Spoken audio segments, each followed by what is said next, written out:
নিঃশব্দ জোছানা রাত, আশেপাশে কিচিরমিচির শব্দ করে জোনাকি পোকারা ডাকছে। চারিদিকে হিমেল হাওয়ার গতিবেগ পরিবর্তন লাগছে। পরিবেশটা মন্দ না, রাতের আধার, তার উপর আকাশের চাঁদটা যেন আকাশে বেশি আলো দিচ্ছে। চাঁদের সেই লোভনীয় আলো সামনে থাকা পুকুরে পড়ছে, আর সেই আলোতে আশেপাশে উজ্জ্বল হয়ে উঠছে। চাঁদের গায়ে কলঙ্ক রেখা সত্ত্বেও তার সন্নিগ্ধ জোছনা দিয়ে সে মানুষকে মোহিত করে। তার আলোক সম্পাদে কোনো কলঙ্ক নেই। চন্দ্র সমস্ত বিশ্বে ছড়িয়ে দেয় তার নির্মল জোছনা ধারা। বিশ্বে আলো ছড়িয়ে দেওয়াতেই তার আনন্দ। পরিবেশটা যেন মন দিয়ে অনুভব করছে, আর এক মনে একটার পর একটা সিগারেট শেষ করছে রাফি। বছরের এই একটা দিনে রাফি শহরের বাইরের মনোমুগ্ধকর জায়গায় আসে।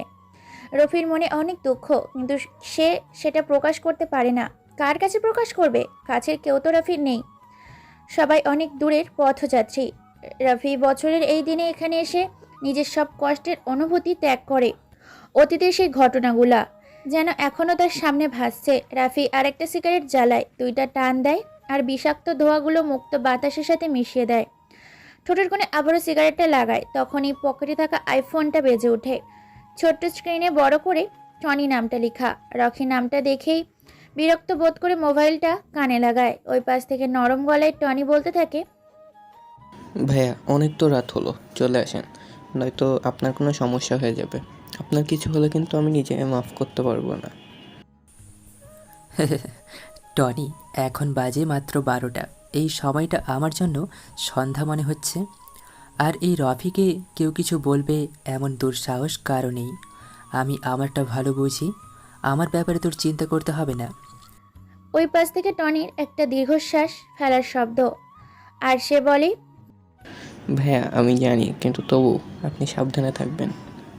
টনির কথা শুনে রাফির একটুও ভালো লাগছে না। ফোনটা কেটে দিয়ে রাফি আবারও সিগারেট টানতে থাকে। এখন এই মনোমুগ্ধকর রোমান্টিক পরিবেশে একটা নারী নামক সঙ্গী হলে ভালো হতো। নিজে নিজে কথাটা ভেবে রাফি হেসে ফেলে। কোনো রূপসী জেনে শুনে একটা অবাগা ছেলের সাথে জড়াবে, যার নেই কোনো মা বাবার পরিচয়। তবে একটা নামে দেশের সবাই রাফিকে চেনে, তা হলো রাফু ভাই। কিন্তু আজ পর্যন্ত সেই অন্ধকার জগতে রাফু ভাইকে কেউ দেখেনি। প্রতিটা শহরে শহরে রাফু ভাইয়ের নামে চাঁদা ওঠে। মানুষ তার নাম শুনলে ভয় পেয়ে যায়। মেয়েরা রাফু ভাইয়ের নাম বললে শিশুরা ভয়ে ঘুমিয়ে পড়ে। রাফি ছোটবেলাটা শুধু রয়েছে অন্ধকার ঘরে চাপা কান্নার মতো। রাফির হাতে থাকা সিগারেটটা প্রায় শেষের দিকে, আর একটা টান দিয়ে মাটিতে ফেলে দেয়। সে বসা থেকে উঠে দাঁড়ায়। রাত যত বাড়ছে চাঁদের আলো যেন ততই বেড়ে চলেছে। রাফি সেখান থেকে তার R15V3 এর কাছে এসে বাইকটা স্টার্ট দেয়। জায়গাটা জঙ্গলের পাশে। রাফির বাইকটা জঙ্গলের মাঝ দিয়ে যাচ্ছে। হঠাৎ পেছনে একটা ডাল ভাঙার শব্দ শুনে বাইকটা হালকা স্লো করে। আর কোনো শব্দ না পেয়ে রাফি তাই বাইকটা জোরে টান দেয়। কিছুক্ষণ পর মেয়েলি কণ্ঠে জোরে চিৎকার শুনে রাফি বাইকটা থামায়। আবারও একটা চিৎকারের আওয়াজ। রাফির বুকের ভেতরে সাহস নিয়ে এগিয়ে যায় আওয়াজটা অনুসরণ করে। কিছু দূর যাবার পর ঝোপের আড়াল থেকে কিছু লোকের কথোপকথন শুনতে পায় রাফি। পেছন থেকে পিস্তলটা বের করে হাতে নিয়ে সামনে এগিয়ে যায়। একটা কথা শুনে রাফি দাঁড়িয়ে যায়, আর লোকগুলোর কথা শুনতে থাকে। ভাই মেয়েটা তো অনেক বেশি। হা হা হা হা হা।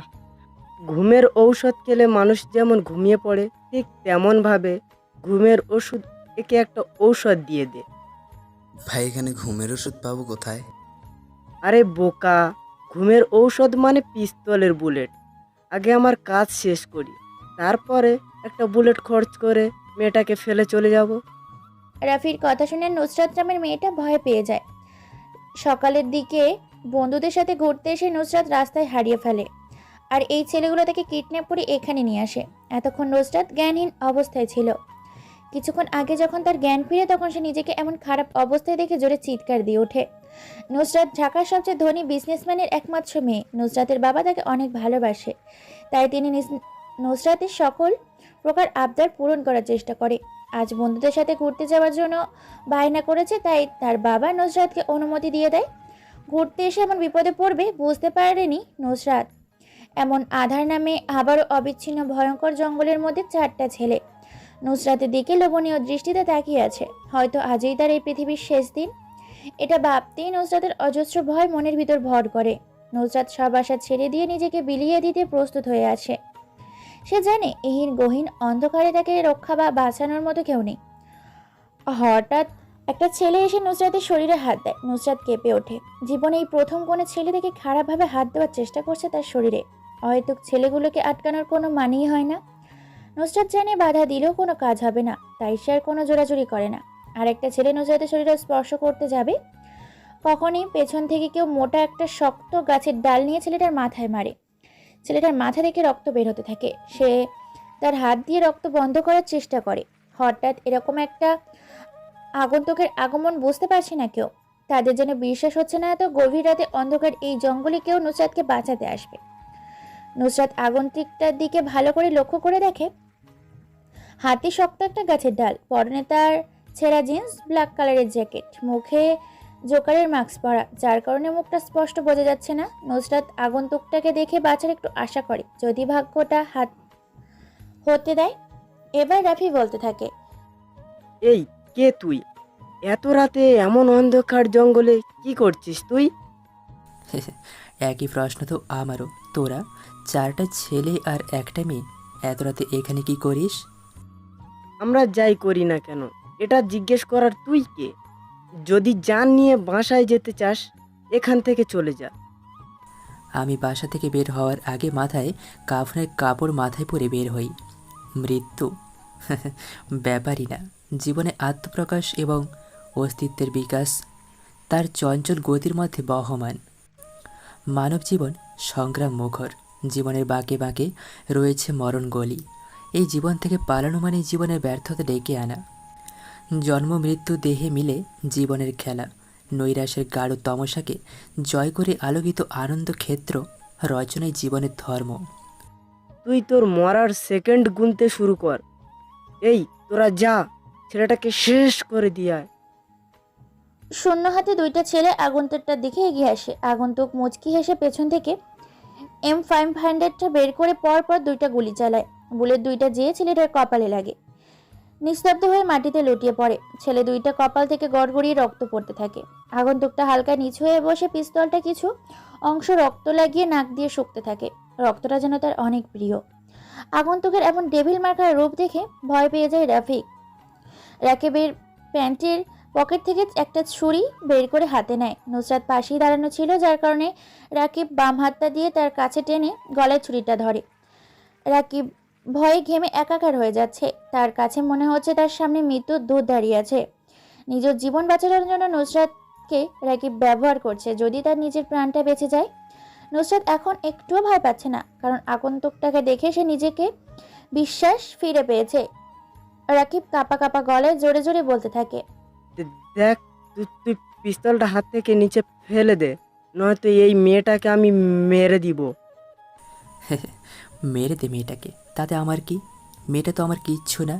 তাহলে কেন আমি তাকে বাঁচাবো? আমার মানুষের রক্তের গন্ধ অনেক বেশি পছন্দ। মানুষ খুন করাটা আমার পেশা, আর রক্তের গন্ধটা আমার নেশা। তুই মেয়েটাকে না মারলেও আমি আমার পিস্তল দিয়ে তোদের দুইটাকে মেরে দেব। রাকিব জোরে চিৎকার দিয়ে বলে, এই তুই কি পাগল হয়ে গেছিস? তোর সামনে একটা মেয়ে বিপদের মুখে দাঁড়িয়ে আছে, আর তুই তাকে বাঁচাবি না? কেমন মানুষ তুই? আমি এখনই ছুরিটা চালিয়ে দেব কিন্তু। তোকে প্রথমেই বলেছি মেয়েটাকে আমি চিনি না, তাহলে কেন আমি তাকে সাহায্য করব? তুই ছুরিটা চালিয়ে দে। রাকিব ছুরিটা নুসরাতের যত কাছে নিয়ে যাচ্ছে তত তার ঘামের পরিমাণ বেড়ে যাচ্ছে। হিমেল বাতাসে পরিবেশটা ঠান্ডা হয়ে আছে, কিন্তু রাকিবকে যেন কেউ অন্ধকার রুমে আটকিয়ে দিয়ে চলে গেছে। তাকে দেখে এটাই মনে হচ্ছে ছুরির ধারালো অংশটা নুসরাতের গলায় স্পর্শ করেছে। ছুরিটা বেশি ধারালো, যার কারণে হালকা স্পর্শ করতেই চামড়া থেকে রক্ত বের হওয়া শুরু করেছে। রাকিবের চোখের ফোকাসটা আগন্তুকটার ওপর, হাতটা যেন কন্ট্রোল হারিয়ে ফেলেছে। এবার বেশি দূর গতিতে রাকিব ছুরিটা নুসরাতের গলায় চালাবে, তখনই একটা বিদঘুটে শব্দ হয়। শব্দটা আগন্তুকের পিস্তল থেকেই দুইটা গুলি বের হওয়ার শব্দ। অতি দ্রুত গতিতে আগন্তুক গুলিটা চালায়। বুলেট বের হওয়ার শব্দে আশেপাশে গাছে বসে থাকা পাখিগুলো উড়ে যায় আকাশপানে। দুইটা বুলেট যে রাকিবের কপালে লাগে। পিছন দিক দিয়ে চিত হয়ে পড়ে যায় রাকিব। চোখ জোড়া এখনো খোলা আছে। সোজা হয়ে বসতে চাইল, কিন্তু তার পারল না। প্রবল ভয় আর অস্থিরতায় গ্রাস করেছে রাকিবের ভেতর। তার শ্বাস ভারী হয়ে আসছে। মুখটা হা করে যেন কি বলতে চাইলো সে। আওয়াজ থেমে গেছে, মুখটা বন্ধ হয়ে এলো। চোখ জোড়া এখনো খোলা, দৃষ্টিটা আকাশের দিকে। রাকিবের প্রাণ পাখি এখন আকাশের দিকে। আগন্তুক নুসরাতকে হাতের ইশারায় আসতে বলে। নুসরাত বাধ্য মেয়ের মতো আগন্তুকের পেছনে পেছনে যেতে থাকে। আপনি আমার অনেক বড় উপকার করেছেন। আমি কি বলে আপনাকে ধন্যবাদ দেব সেটা বুঝতে পারছি না। আপনার জন্য আমি বেঁচে গেছি, আমার সতীত্বটা বেঁচে গেছে। আমি আপনার প্রতি চিরকৃতজ্ঞতা স্বীকার করছি। হঠাৎ পেছন থেকে নুসরাতের এমন কথা শুনে আগন্তুকটা পেছনে তাকিয়ে শব্দ করে হেসে বলে, কর্তব্য পালনের মধ্যেই মানব জীবনের গুরুত্বপূর্ণ পরিচয় প্রকাশ পায়। জীবনের সকল কর্মকাণ্ডের মধ্যে কর্তব্যকে অগ্রাধিকার দিতে হয়। বিশ্বজগতের কিছু দায়িত্ব সম্পাদনের জন্যেই মানুষকে সৃষ্টি করা হয়েছে। মানুষ যতদিন পৃথিবীতে অবস্থান করবে ততদিন তাকে কর্তব্য পালন করতে হবে। কর্তব্যের কাছে ভাই বন্ধু কেউ নেই। আপনি আমার অনেক বড় উপকার করেছেন, যদি আর একটু উপকার করে দিতেন। জি অবশ্যই, বলেন আর কি উপকার করতে পারি আপনার জন্য। আসলে আমি আমার কিছু ফ্রেন্ডদের সাথে ঘুরতে এসেছিলাম, আর রাস্তা ভুল করে অন্য রাস্তায় চলে আসি আমি। তখনই সেই ছেলেগুলো আমাকে কিডন্যাপ করে এখানে নিয়ে চলে আসে। আপনি যদি আমাকে বাসায় যাওয়ার একটা ব্যবস্থা করে দিতেন। আগন্তুকটা নুসরাতকে নিয়ে রওনা দেয় তাদের গন্তব্যের উদ্দেশ্যে। আঁকাবাঁকা রাস্তা পাশ দিয়ে চলে গেছে হাওর। এমন নিশিরাতে দুইটা যুবক যুবতী একই বাইকে বসে আছে। কিছুক্ষণ আগে তাদের দেখা, কিন্তু এখন মনে হচ্ছে তারা দুজন দুজনকে কত আগে থেকে চিনে। সকাল 8টায় রাফির ঘুম ভাঙে। কাল রাতে ভালো করে ঘুমাতে পারেনি রাফি। এখন সকালে টনি এসে রাফির ঘুমটা ভাঙিয়ে দেয়। বাসাটা অনেক পুরনো, কিন্তু ভেতর থেকে দেখলে মনে হয় না বাড়িটা এত পুরনো। দোতলায় এই বাসাতে রাফি, টনি আর কিছু কাজের লোক থাকে। নাস্তা করার জন্য রাফি নিচে এসে দেখে টনি আর কাজের লোকগুলো টেবিলে খাবার সাজিয়ে পাশে দাঁড়িয়ে আছে। এটা তাদের প্রতিদিনের নিয়ম। রাফিকে সম্মান দেওয়ার জন্য সবাই প্রতিদিন এইভাবে দাঁড়িয়ে থাকে। রাফি মুচকি এসে চেয়ারটা টান দিয়ে খেতে শুরু করে। কিছুক্ষণ পর রাফি লক্ষ্য করে যে টনি এক মনে চেয়ে আছে তার দিকে, আর কোনো কিছু বলার অধীর আগ্রহ নিয়ে দাঁড়িয়ে আছে। এটা বুঝতে পেরে রাফি নিজ থেকে বলে, কি রে টনি, আমার দিকে এরকম করে চেয়ে আছিস কেন? মনে হচ্ছে কিছু বলতে চাস আমাকে। আসলে ভাই, আপনি তো জানেন আমি আপনাকে অনেক সম্মান করি। আপনার অনুমতি ছাড়া কি আমি আপনাকে বলতে পারি? যদি অনুমতি দেন তাহলে বলবো। হ্যাঁ বলে ফেল, কি বলবি। তবে যেটাই বলিস না কেন সেটা যেন খারাপ কিছু না হয়। ভাই, আপনি যে একটা সিদ্ধান্ত নিয়েছেন ছদ্মবেশ নিয়ে ঢাকা বিশ্ববিদ্যালয়ে ভর্তি হবেন, এটার কি দরকার ছিল? আপনি অযথা কষ্ট করবেন কেন? আমি না হয় ছদ্মবেশ নিয়ে ভর্তি হই। রাভি কোনো কাজ করার সিদ্ধান্ত নিলে তা আগে থেকেই সাজানো হয়ে থাকে। আমি চাই না আমার আসল পরিচয় কেউ জানুক, তাই ছদ্মবেশ নিয়ে আজই ভার্সিটিতে যাব। তুই সব কিছুর ব্যবস্থা কর। রাফির খাওয়ার শেষে টেবিল থেকে উঠে দাঁড়ায়। সে সামনের সোফায় থাকা সিগারেট প্যাকেটের লাইটটা নিয়ে উপরে উঠতে উঠতে সিগারেট জ্বালায়। সিগারেটটা নিয়ে তার রুমের ব্যালকনিতে এসে দাঁড়ায়। এখান থেকে শহরটা প্রায় বেশ ভালোই বোঝা যায়। সিগারেটের বিষাক্ত ধোঁয়াগুলো মুক্ত বাতাসের সাথে মিলিয়ে দেয়। আজ যেন রৌদ্রের তাপটা একটু বেশি। ভোর থেকে সূর্যটা একটু বেশি চেতে আছে। সেই রৌদ্রের ঝকমক কিরণের অসহ্যকর তাপে রাফির শরীরে ঘেমে একাকার হয়ে গেছে। সেই ঘরমার্ত শরীর নিয়ে ঢাকা বিশ্ববিদ্যালয়ের ক্যাম্পাসে প্রবেশ করে রাফি। গুটি গুটি পায়ে গেট দিয়ে প্রবেশ করে ভার্সিটির নতুন একটা ছেলে, যার নাম রাফি। পরনে তার সাদা কালারের ফুল হাতা একটা শার্ট, বুকের বোতামটা লাগানো, চকলেট কালারের ঢিলে ঢালা একটা প্যান্ট, পায়ে একজোড়া কম দামি চটি, চোখে মোটা ফ্রেমের স্টুডেন্ট চশমা, মাথা ভর্তি লম্বা লম্বা কালো চুল, পাশ দিয়ে কাটিং করে শীতে করা, মুখটা শ্যামলা বর্ণের উজ্জ্বল। চশমা পরার কারণে রাফিকে কেমন যেন বোকা বোকা লাগছে। কম বেশি অনেক স্টুডেন্ট নতুন এই ছেলেটার দিকে তাকিয়ে আছে, বোঝার চেষ্টা করছে কে এই ছেলে। এই ভার্সিটিতে এর আগে কখনো এমন বোকা ছেলে ক্যাম্পাসের আবির্ভাব হয়নি। সবার কাছে রাফিকে হাস্যকর মনে হচ্ছে। রাফি আশেপাশে তাকায়। ভার্সিটির বিশাল মাঠটা জুড়ে রয়েছে সবুজ রঙের সমাবেশ। মাঠের কোথাও কোথাও বসে আছে কিছু যুবক যুবতী, যারা নিজেদের প্রেম আলাপ নিয়ে ব্যস্ত, আর কিছু স্টুডেন্ট তাদের অহৈত কথোপকথন নিয়ে ব্যস্ত। এই শহরে সবারই ব্যস্ততা বিরাজমান। কেউ ক্ষুধার তাড়নায় কাজের সন্ধানে ঘুরে বেড়ায় ব্যস্ত শহরে। এক মুঠো ভাতের আশায় অপেক্ষার প্রভর গুন্তর হয় তাদের। কিন্তু এই শহর কি দেয় তাদের? শূন্য হাতে ফিরিয়ে দেয় তাদের। যাদের ভুরি ভুরি টাকা আছে, ক্ষমতা আছে, সবাই তার পেছনেই পড়ে আছে। রাফি আরেকটু সামনে এগিয়ে যায়। কিছু ছেলে বাইকের ওপর আরাম করে বসে বসে সিগারেট খাচ্ছে, আর সামনে দিয়ে যেই মেয়েগুলো যাচ্ছে সবার মুখের ওপর ভেতর থেকে ছাড়া সেই বিষাক্ত ধোঁয়াগুলো নিক্ষেপ করছে। রাফি তাদের পাশ কাটিয়ে চলে যাবে, তখনই বাইকের ওপর বসা আরাফ নামের ছেলেটা রাফিকে ডাক দেয়। রাফি পেছন ফিরে দাঁতগুলো বের করে বোকার মতো একটা হাসি দিয়ে ছেলেগুলোর সামনে যেয়ে দাঁড়ায়। ছেলেগুলো রাফির দিকে মজা দৃষ্টিতে তাকিয়ে বলে, কিরে, নাম কি তোর? জি, রাফু না, রাফি আমার নাম। রাফি নামটা ঠিক আছে, কিন্তু রাফু উচ্চারণ করিস কেন? রাফু ভাইকে চিনিস তুই? না না, আ, আমি কোনো রাফু ভাইকে চিনি না। কে রাফু ভাই? তুই এমন করে আটকে আটকে কথা বলিস কেন? মনে হয় রাফু ভাইয়ের নাম শুনে ভয় পেয়ে গেছিস। এই শহরে এমন কেউ নেই যে রাফু ভাইকে চেনে না। ছোট থেকে বড় সবার জন্য রাফু নামটা আতঙ্কের প্রতীক। ভাই, আমি সত্যি কখনো রাফু নামের কাউকে চিনি না। যদি আপনি দয়া করে আমাকে রাফু ভাইয়ের একটা ছবি দেখাইতেন, তাহলে ভালো করে চিনতে পারতাম। এই দেখ সবাই কি বলে এই ছেলে, সে নাকি রাপু ভাইকে দেখবে। শালা রাপু ভাইকে চিনতে ছবির দরকার পড়ে না, তার নামটাই যথেষ্ট। আর তুই বলছিস রাপু ভাইকে দেখবি? ভাই, আপনিও কি রাফু ভাইকে দেখেননি? মাদারের বাচ্চা, কতক্ষণ ধরে বলবো রাপু ভাইকে কেউ কখনো নিজ চোখে দেখেনি? উনি এমন একজন লোক যার সামনে 100 জন মানুষ মারা কোনো ব্যাপারই না। তার কথায় এমপি মন্ত্রী সবাই উঠে বসে। আচ্ছা, রাফু ভাই যদি আপনার সামনে আসে, তখন আপনি কি তাকে চিনতে পারবেন? এমন বোকা বোকা প্রশ্ন করিস কেন? রাপু ভাই আমার সামনে অহেতুক আসবে কেন? আর আসলেও আমি চিনতে পারবো। তার ভয়ঙ্কর আগমন, পরনে থাকে কালো রকস্টার ড্রেস, মুখে ভুতুরে মাস্ক মধ্যে দিয়ে কাটা, যেটা দিয়েই ভাই সিগারেট টানে। আরাফের কথাগুলো রাফি মুচকি এসে বলে, ভাই, বর্ণনা শুনে মনে হলো উনি ভয়ঙ্কর একটা মানুষ। আর আমার মনে হয় রাফু ভাইয়ের সাথে আপনার দেখা হয়ে গেছে, সেটাও আবার অনেক কাজ থেকে, কিন্তু আপনার অজান্তেই হয়ে গেছে। তুই যে বড় একটা বোকা সেটার প্রমাণ দিলি। রাপু ভাই আমার সামনে এসেছে আর আমি নিজেই জানি না, তুই সেটা ভালো জানিস। এই রিফাত, একটা সিগারেট জ্বালিয়ে রাফির কাছে দে। ভাই, আমি তো সিগারেট খাই না, আমার কাছে সিগারেটের ধোঁয়াগুলো সহ্য হয় না।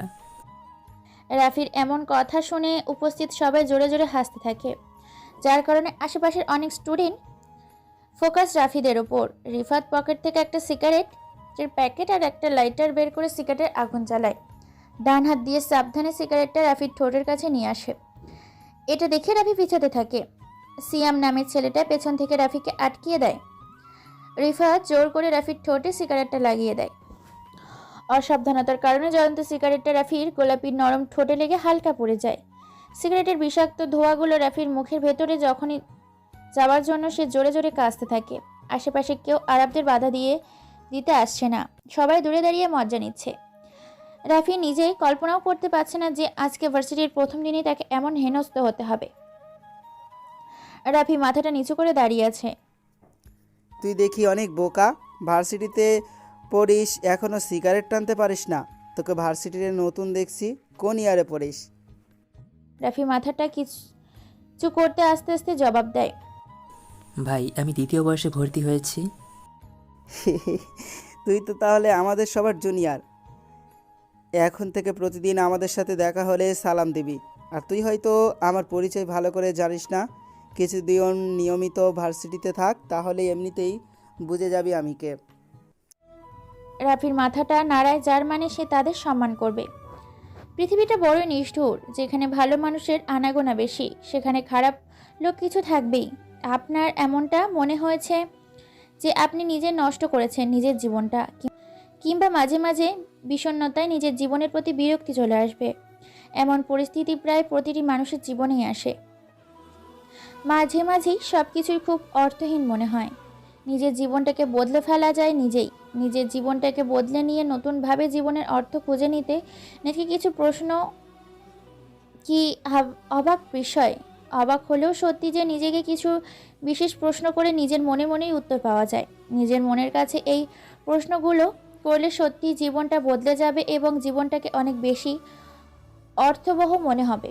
রাফি তার নিজের জীবনের থেকে অনেক কিছুই শিখেছে। আজ এটা তার নতুন একটা অনুভূতির সৃষ্টি। শোষিতরা শোষিতদের হাতেই সবচেয়ে বেশি নির্যাতিত হয়। যে কখনো সম্মান পায়নি সে জানে না অন্যকে কিভাবে সম্মান করতে হয়। রাফি নিজের পরিচয় গোপন রেখে আজ তা বুঝতে পেরেছে। রাফি নিজের শত্রুকে খুব কাছ থেকে জানে। সে এটা সব সময় চিন্তা করে যে শত্রুকে ক্ষমা করে দাও, কারণ তুমি বড় মনের মানুষ, তাই নও কারণ শত্রুদের নিয়ে ভাববে। তুমি এতটাই পিছিয়ে পড়া মানুষ তো নও। রাফি ক্লাসের দিকে রওনা দেয়। দ্বিতীয় বর্ষের ইকোনমিক্স ডিপার্টমেন্টটা বেশ সুন্দর আর বড়। এখনো ক্লাসে কোনো শিক্ষক প্রবেশ করেনি। রাফি ক্লাসে প্রবেশ করে। সবাই অবাক দৃষ্টিতে তার দিকে তাকিয়ে আছে। এতক্ষণে সবাই বুঝে গেছে রাফি নামের এই বোকা ছেলেটা এই কলেজ ক্লাসেরই স্টুডেন্ট। রাফি বুঝতে পারছে না কোথায় যেয়ে বসবে, কারণ কম বেশি সবাই ধনী পরিবারের সন্তান। রাফি যে একটা ছেলের পাশে বসে। গা ঘেঁষে বসবে না। পাশে বসা ছেলেটি চিৎকার করে উঠল। রাফি চমকে গিয়ে তাকালো তাকার দিকে। অবাক হয়ে ছেলেটার দিকে তাকিয়ে থাকা রাফি কেন গা ঘেঁষে বসতে পারবে না? ছেলেটি রাফি তাকিয়ে থাকা দেখে বলতে থাকে, এই ছেলে, রাফি না কি যেন নাম তোমার? তুমি আমার পাশে এসে বসেছো কেন? পিছনে তো আরও সিট আছে, ওইগুলোতে যেয়ে বসো।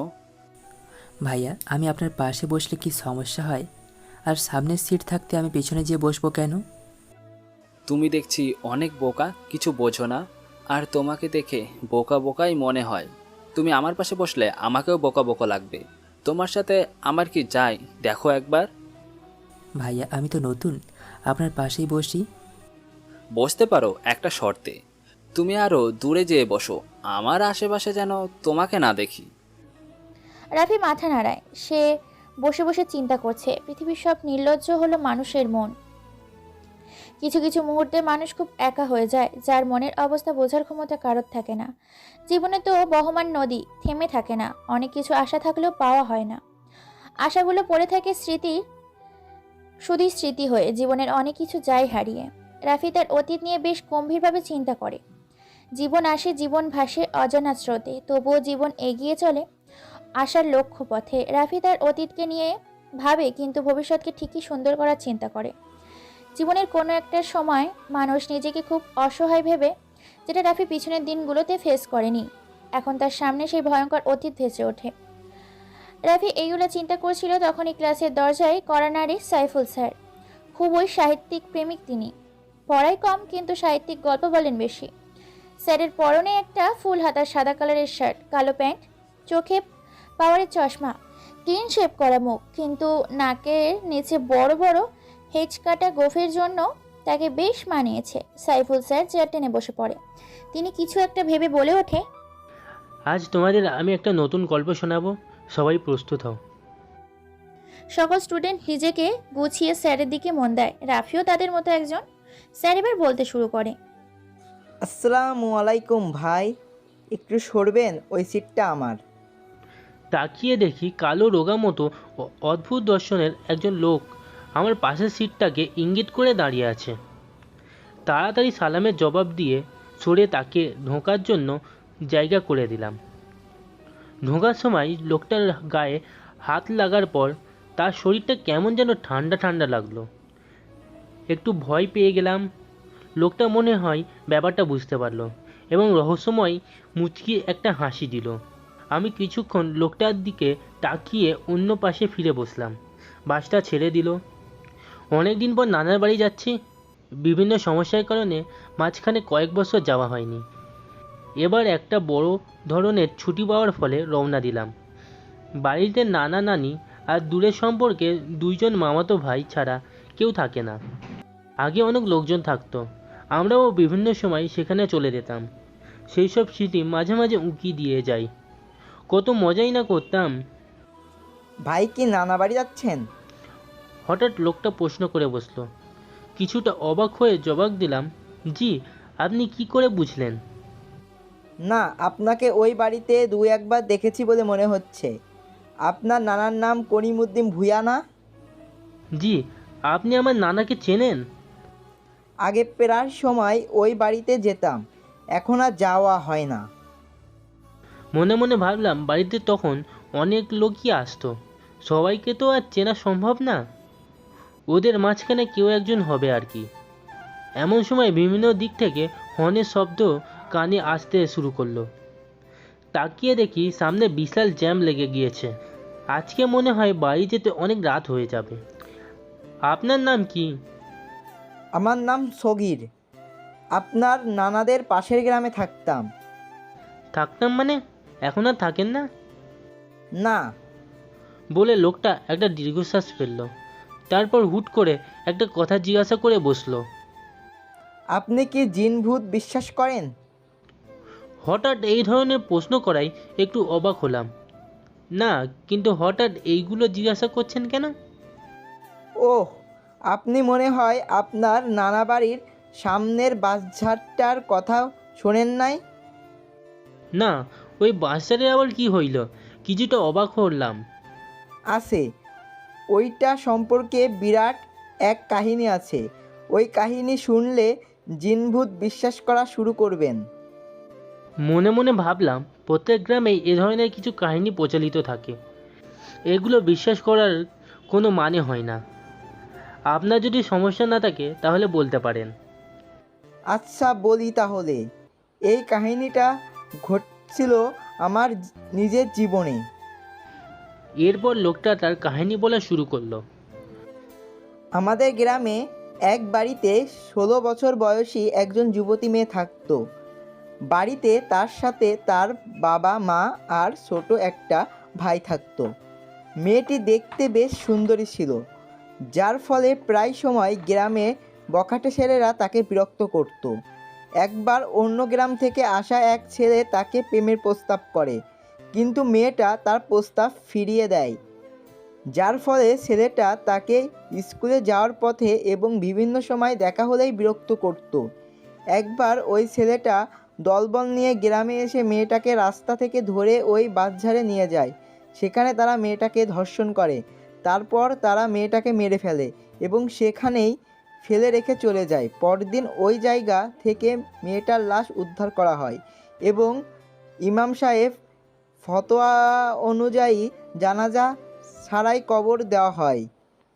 এর আগে পুলিশের লোকজন এসে দেখে যায়, কিন্তু তারা কিছুই করতে পারে না। এই ঘটনার পর মেয়েটির পরিবার ওদের ঘরবাড়ি ফেলে অন্য কোথাও চলে যায়। তখন থেকেই গ্রামের লোকজন বলাবলি করতে থাকে ওই বাঁশঝাড়ে নাকি প্রায় সময় একটা মেয়েকে একা বসে কাঁদতে দেখা যায় এবং যুবক ছেলে দেখলেই ধরে নিয়ে যায়। তাই লোকজন রাতের বেলা ওই রাস্তাটা খুব একটা বেশি দরকার না হলে ব্যবহার করতো না। আমার বয়স তখন খুব একটা বেশি ছিল না, তাই সবাই আমাকে ওই জায়গা দিয়ে চলতে নিষেধ করতো, কিন্তু আমি এসব বিষয়কে খুব একটা পাত্তা দিতাম না। এগুলোকে গুজব বলেই মনে করতাম। তারপরও ওই জায়গা দিয়ে খুব একটা যেতাম না। কথাগুলো বলতে থামে। সাইফুল স্যার ওনাকে দেখে মনে হচ্ছে বেশি হাঁপিয়ে উঠেছেন। বয়স বেড়েছে, এখন বেশি কথা বললে নিজের কাছেও কেমন যেন বিরক্ত বিরক্ত লাগে। সবার দিকে চেয়ে দেখে সব স্টুডেন্ট অন্যদিকে আগ্রহ দৃষ্টিতে তাকিয়ে আছে। স্যার মুচকি এসে বলে, গল্পটা এখনো শেষ হয়নি। আজ আমি হাঁপিয়ে উঠেছি, কালকে পরেরটুকু বলবো। কথাটা বলেই তিনি আর থামল না, বেরিয়ে যান নিজের গন্তব্যে। সকাল থেকেই ছিল সূর্যের প্রচণ্ড তেজ। দুপুরবেলা মাটিতে পা ফেলা যাচ্ছিল না। বাইরে তাকালে যেন চোখ ঝলসে যেতে চাইছিল। বিকেলের দিকে আকাশের হালকা কালো মেঘ জমতে শুরু করলো। সবাই বলাবলি করতে লাগলো এবার বৃষ্টি নামবে, কিন্তু বৃষ্টির জন্য প্রতীক্ষার অবসান আর হয় না। আবার আকাশ থেকে সরেও যায় না মেঘ। কি হবে? বৃষ্টি কি হবে? আজ রাত বাজে 10টা, বাইরে ঝিরিঝিরি করে বৃষ্টি পড়ছে। রিমঝিম রিমঝিম বৃষ্টির একটানা শব্দে মন আচ্ছন্ন হয়ে যায়। গাছের শাখায় বাতাসের ঝাপটা কানে বাজে। রাফি কালো কালারের রেইনকোটটা পরে বাইকের চাবিটা হাতে নেয়। 2 পা এগিয়ে সামনে দিকে গেলে টনির সাথে দেখা হয় রাফির। টনিও কালো কালারের একটা রেইনকোট পরে দাঁড়িয়ে আছে। দেখে মনে হচ্ছে কারো অপেক্ষাই করছিল দাঁড়িয়ে। রাফি ছোট্ট ছোট্ট চোখ করে টনির দিকে তাকিয়ে বলে, টনি, এখানে রেনকোট পরে দাঁড়িয়ে আছিস কেন? মনে হয় কারোর জন্য অপেক্ষা করছিলি। ভাই, আজকের রাতের মিশনের জন্য রেডি হয়ে আপনার জন্য অপেক্ষা করছি। চলেন ভাই।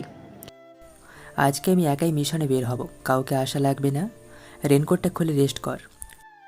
ভাই আমি অন্তত পক্ষে আপনার সাথেই যাই। আপনারা যদি কিছু হয়ে যায় তাহলে? রাফি তার বাম হাতটা হালকা উঁচু করে বলে, টনি, আমি বেশি কথা পছন্দ করি না।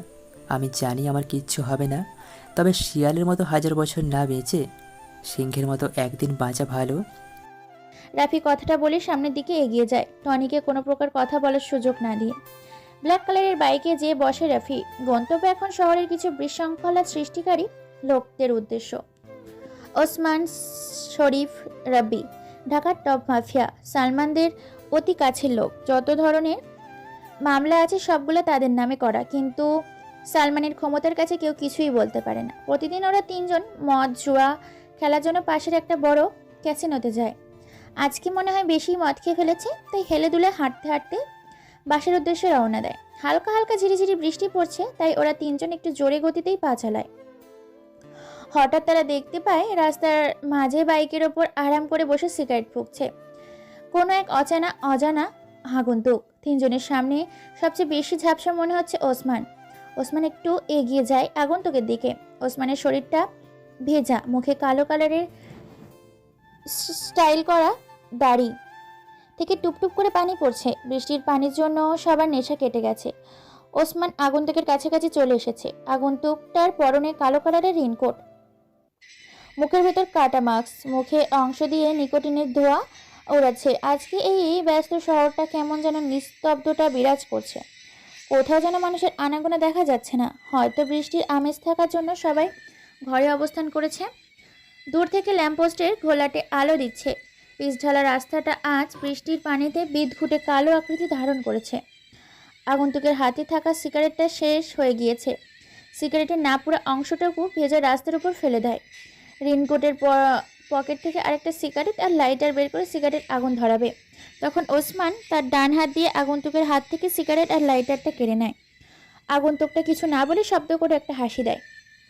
এমন হাসির শব্দ শোনা পেছন থেকে শরীফ আর রাব্বির ওসমানের থেকে কিছুটা দূরত্বই অবস্থান করে। ওসমান বেশ গম্ভীর গলায় আগন্তুককে উদ্দেশ্য করে বলে, এই বৃষ্টির অন্ধকার রাতে তুই রাস্তার মাঝে বাইক থামিয়ে বসে বসে সিগারেট ফুঁকছিস কেন? কি রে, তুই এমন হাসছিস কেন? কে তুই? আর এখানে স্থির হয়ে বসে আছিস কেন? আগন্তুকটা এবার মুখ খুলল। আমি কে সেটা আমি নিজেও জানি না, তবে নিজের পরিচয় নিজে দিতে কেমন যেন লাগে, তাই নিজের নাম আর পরিচয়টা ছড়িয়ে দিয়েছি মানুষের মাঝে। আমি এখানে বসে আছি কয়েকটা মেহমানের অপেক্ষায়।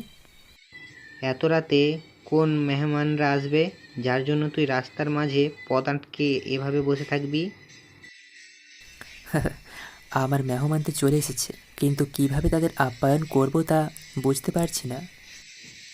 সবাই আশেপাশে পেছনের সামনে তাকায়, কিন্তু কাউকেই দেখতে পায় না। ওসমান রেগে বলে, কোথায় তোর মেহমান? আমরা দেখছি না কেন? মজা করছিস আমাদের সাথে? জানিস আমরা কে? মেহমান নিজে যদি বলে মেহমান কোথায়, তাহলে আমার কি করার আছে? আর আমি তোদের সাথে মজা করতে যাব কেন? তোরা কি আমার বন্ধু লাগিস? ভাই, তোরা কার লোক সেটা না বললে আমি জানবো কি করে? আমরা সালমান ভাইয়ের কাছের লোক। ওসমানের কথা শুনে আগন্তুকটা জোরে জোরে হাসতে থাকে, যেন মনে হচ্ছে ওসমান কোনো বড় ধরনের হাসির কথা বলেছে। সবার ভেতরে একটা রাগ সৃষ্টি হয়েছে আগন্তুকের প্রতি। যেখানে সবাই সালমান ভাইয়ের কথা শোনালে খারাপ অবস্থা হয়ে যায়, সেখানে অচেনা একটা আগন্তুক সালমান ভাইয়ের কথা শুনে মজা নিচ্ছে। আগন্তুকের হাসি যেন ওসমানের সহ্য হয় না, তাই রেগে বলে, এই তুই এভাবে হাসছিস কেন? আমি কি কোনো মজার কথা বলছি? তুই কোনো মজার কথা বলিসনি, তবে গুরুত্বপূর্ণ কথার সময় হাসি আমার একটু বেশিই পায়। সবার সাথে গুরুত্বপূর্ণ কথা বলার সময় হাসতে নেই। হয়তো সেই লোকটা তোর মতো সাইকো না। সাইকো শব্দটা ছোট্ট, কিন্তু একটা মানুষ এই শব্দের জন্য অনেক কিছু থেকে পিছিয়ে যায়। আমি নিজেও জানি না যে আমি একটা সাইকো, তবে মাস্তানির ব্যাপারে আমি খুবই সতর্ক থাকি। দেখ, অনেক রাত হয়েছে। আমি বুঝতে পারছি তোর কোনো মেহমান আসবে না। তুই আজকে মনে হয় বেশি খেয়ে ফেলেছিস, তাই আবল তাবল বকছিস। বাসায় যা, এমনিতেই ঠিক হয়ে যাবে। বস, আমি মদ খেলেও নেশা আমায় ধরতে পারে না। আমার ভেতর পুরোপুরি নেশা দিয়ে ডুবে আছে। আমার মেহমান চলে এসেছে, কিন্তু তাদের আপ্যায়নটা কীভাবে শুরু করব তা বুঝতে পারছি না। সেই কখন থেকে শুনছি মেহমান চলে এসেছে, কিন্তু কোথায় তোর মেহমান? আমাদের সামনে আসতে বল, আমরা তার আপ্যায়ন করব। আজকে সবচেয়ে বড় মেহমান তো তোরা সবাই, কিন্তু তোদের আপ্যায়ন যে কীভাবে করব? তুই যে একটা পাগল সেটা আমি বুঝে গেছি। রাস্তার মাঝ থেকে বাইকটা সরা তাড়াতাড়ি, আমরা যাব, নয়তো তিনজন মিলে তোকে এখানে মেরে চলে যাব, কেউ জানতেও পারবে না। তোদের জন্য কখন থেকে বাইকের উপর বসে বসে অপেক্ষা করছি, কিন্তু তোদের আস্তে আস্তে অনেক দেরি হয়ে গেছে। আমার আর ভালো লাগছে না। অ্যাকশন অ্যাকশন শুরু করি তাহলে। আগন্তুক কথাটা বলে রেনকোটের পেছন থেকে একটা পিস্তল বের করে, শট করে একটা গুলি করে। বুলেটটা যেয়ে সোজা ওসমানের কপাল বরাবর লাগে। কেমন যেন পরিবেশটা থমথমে অবস্থান ধারণ করেছে। ওসমানের নিথর দেহটা পিছঢালা রাস্তার ওপর নিস্তেজ হয়ে পড়ে আছে। কালো মুখে কোনো কথা নেই। হঠাৎ কথার মাঝে আগন্তুকটা এবার গুলি চালাবে কেউ ভাবতেই পারেনি। আগন্তুকটা পিস্তলটা আবারও রিলোড করে নেয়। পিস্তলটা সোজা রাব্বিরের দিকে তাক করে। শুধু ট্রিগারে চাপ দেওয়াই বাকি আছে। আগন্তুকের হাতে দ্বিতীয় শাড়ির আঙুলটা দিয়ে হালকা করে ট্রিগার ছোঁয়া দেয়। রাব্বিরের গলা শুকিয়ে গেছে। মনে হয় এখন কেউ 10 লিটার পানি দিলে সেটাও সে শেষ করে দিবে। ট্রিগারে হালকা করে একটা চাপ দেয় আর পৃথিবী থেকে রাব্বির নামটা মুছে যাবে। সত্যি সত্যি যেন এইবার আগন্তুকটার পিস্তলের ট্রিগারে জোরেই চাপ দিল। 78 ডিগ্রি সেলসিয়াস তাপমাত্রায় গরম বুলেটটা যে রাব্বিরের গলায় লাগে। ডান হাতটা গিয়ে গলায় চেপে বাছার বৃস্তার চেষ্টা করে রাব্বির। তার নিথর দেহটাও পিছঢালা ভেজা রাস্তায় পড়ে যায়। ওসমান আর রাব্বির এমন করুণ অবস্থা দেখে শরীফ ভয়ে ভয়ে পিছতে থাকে। তার পিস্তলটা আগন্তুকের দিকে তাক করে ধরে রাখে। আগন্তুক সরু চোখে শরীফের দিকে তাকায়। শরীফ ছেলেটা অল্প বয়সে, 23-24 হবে হয়তো। কালো রঙের শরীরটা, মুখে হালকা হালকা দাড়ি দেখা যাচ্ছে। শরীফের হাত কাঁপছে, তবুও সে আগন্তুকের দিকে কানটা ধরে আছে। আগন্তুক মাথা রেখে লাইটারটা উঠিয়ে পকেটে একটা সিগারেট বের করে জ্বালায়। সোজা যেয়ে বাইকের ওপর হেলান দিয়ে বসে। সিগারেট জোরে একটা টান দিয়ে শরীফের উদ্দেশ্যে বলে ওঠে, কিরে, ভয় পেয়েছিস এগুলো দেখে? ভয় পাওয়ার কিচ্ছু নেই, তোকে মারবো না আমি, কিন্তু সেটা একটা শর্তে। যদি তুই আমাকে কিছু তথ্য দিতে পারিস তাহলে আমি তোকে এক্ষুনি ছেড়ে দেব। শরীফ মনে হয় কিছুটা নিশ্চিন্ত হয়েছে, তাই সে হাতে থাকা পিস্তলটা নামিয়ে নেয়। ডান হাত দিয়ে মুখের ঘাম আর ছিটে ফোটা বৃষ্টির পানি ফোঁটাগুলো মুছে নেয়। এমন ঠান্ডা একটা পরিবেশও শরীফ ভয় পেয়ে ঘেমে একাকার হয়ে গেছে। ভয় কাতর গলায় শরীফ বলতে থাকে,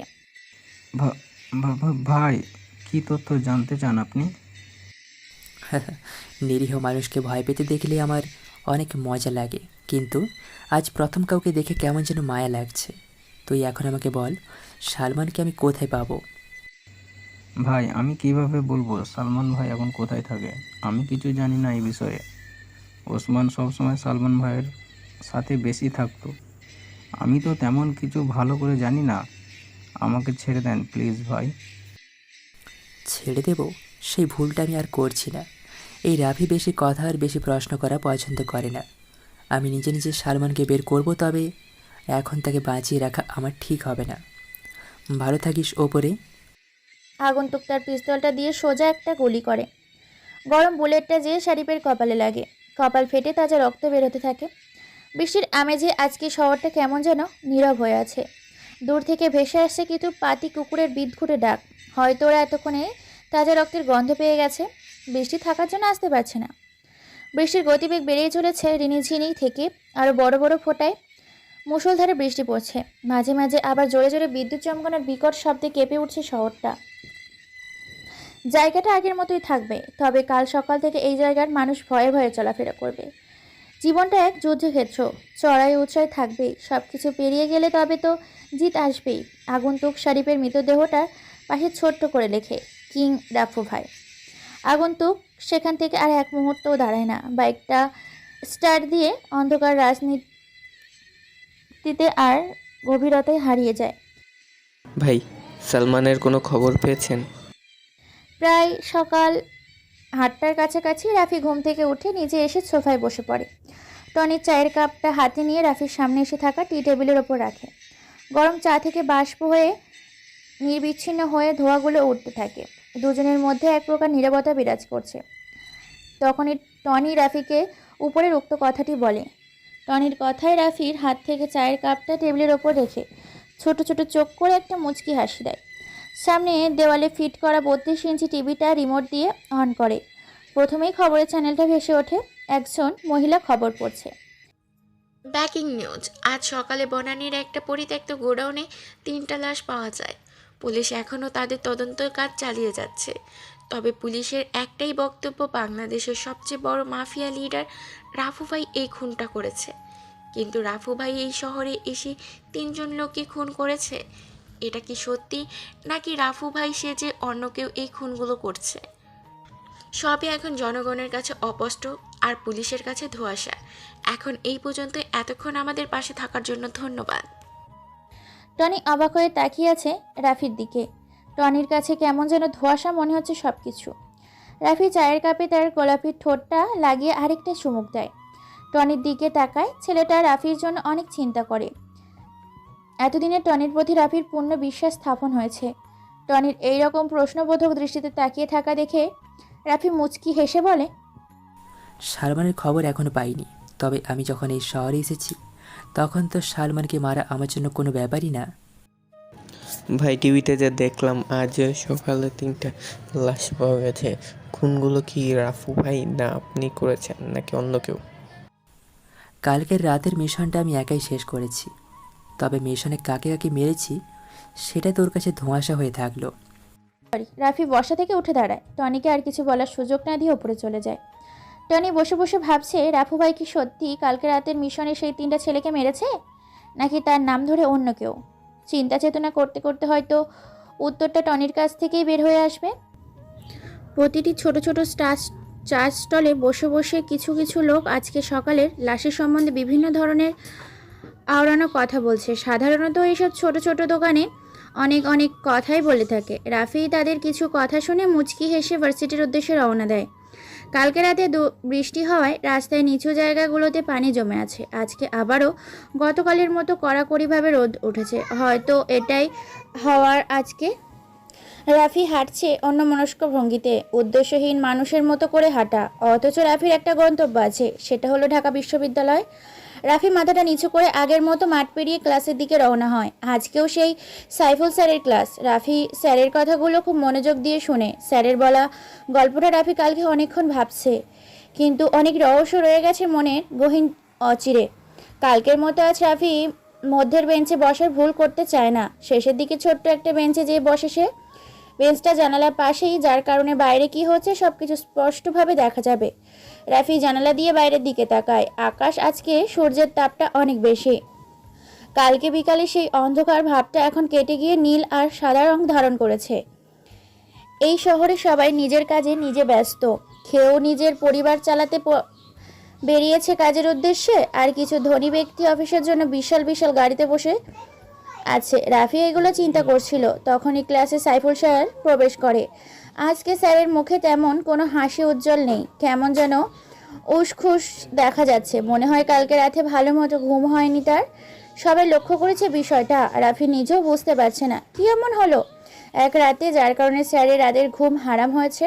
সাইফুল স্যার নিজের স্বাভাবিক করে ঠোঁটের কোণে একটা হাসির ঝলক রেখে সবার উদ্দেশ্য করে বলে,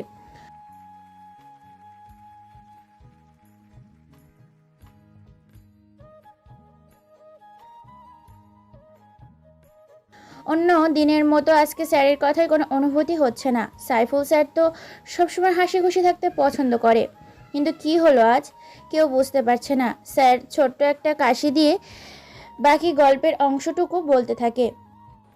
এক রাতের ঘটনা এখনও পুরোপুরি মনে আছে। সে রাতে আমি বাজার করে বাড়ি ফিরছিলাম। ফেরার সময় ভাবলাম আপনার নানার বাড়ি থেকে ঘুরে যাই। তখন ওই রাস্তাটা দিয়ে রওনা দিলাম। যদিও ভূত পেতনি খুব একটা বিশ্বাস করতাম না, তারপরেও ওই দিন একটু ভয় ভয় করছিল।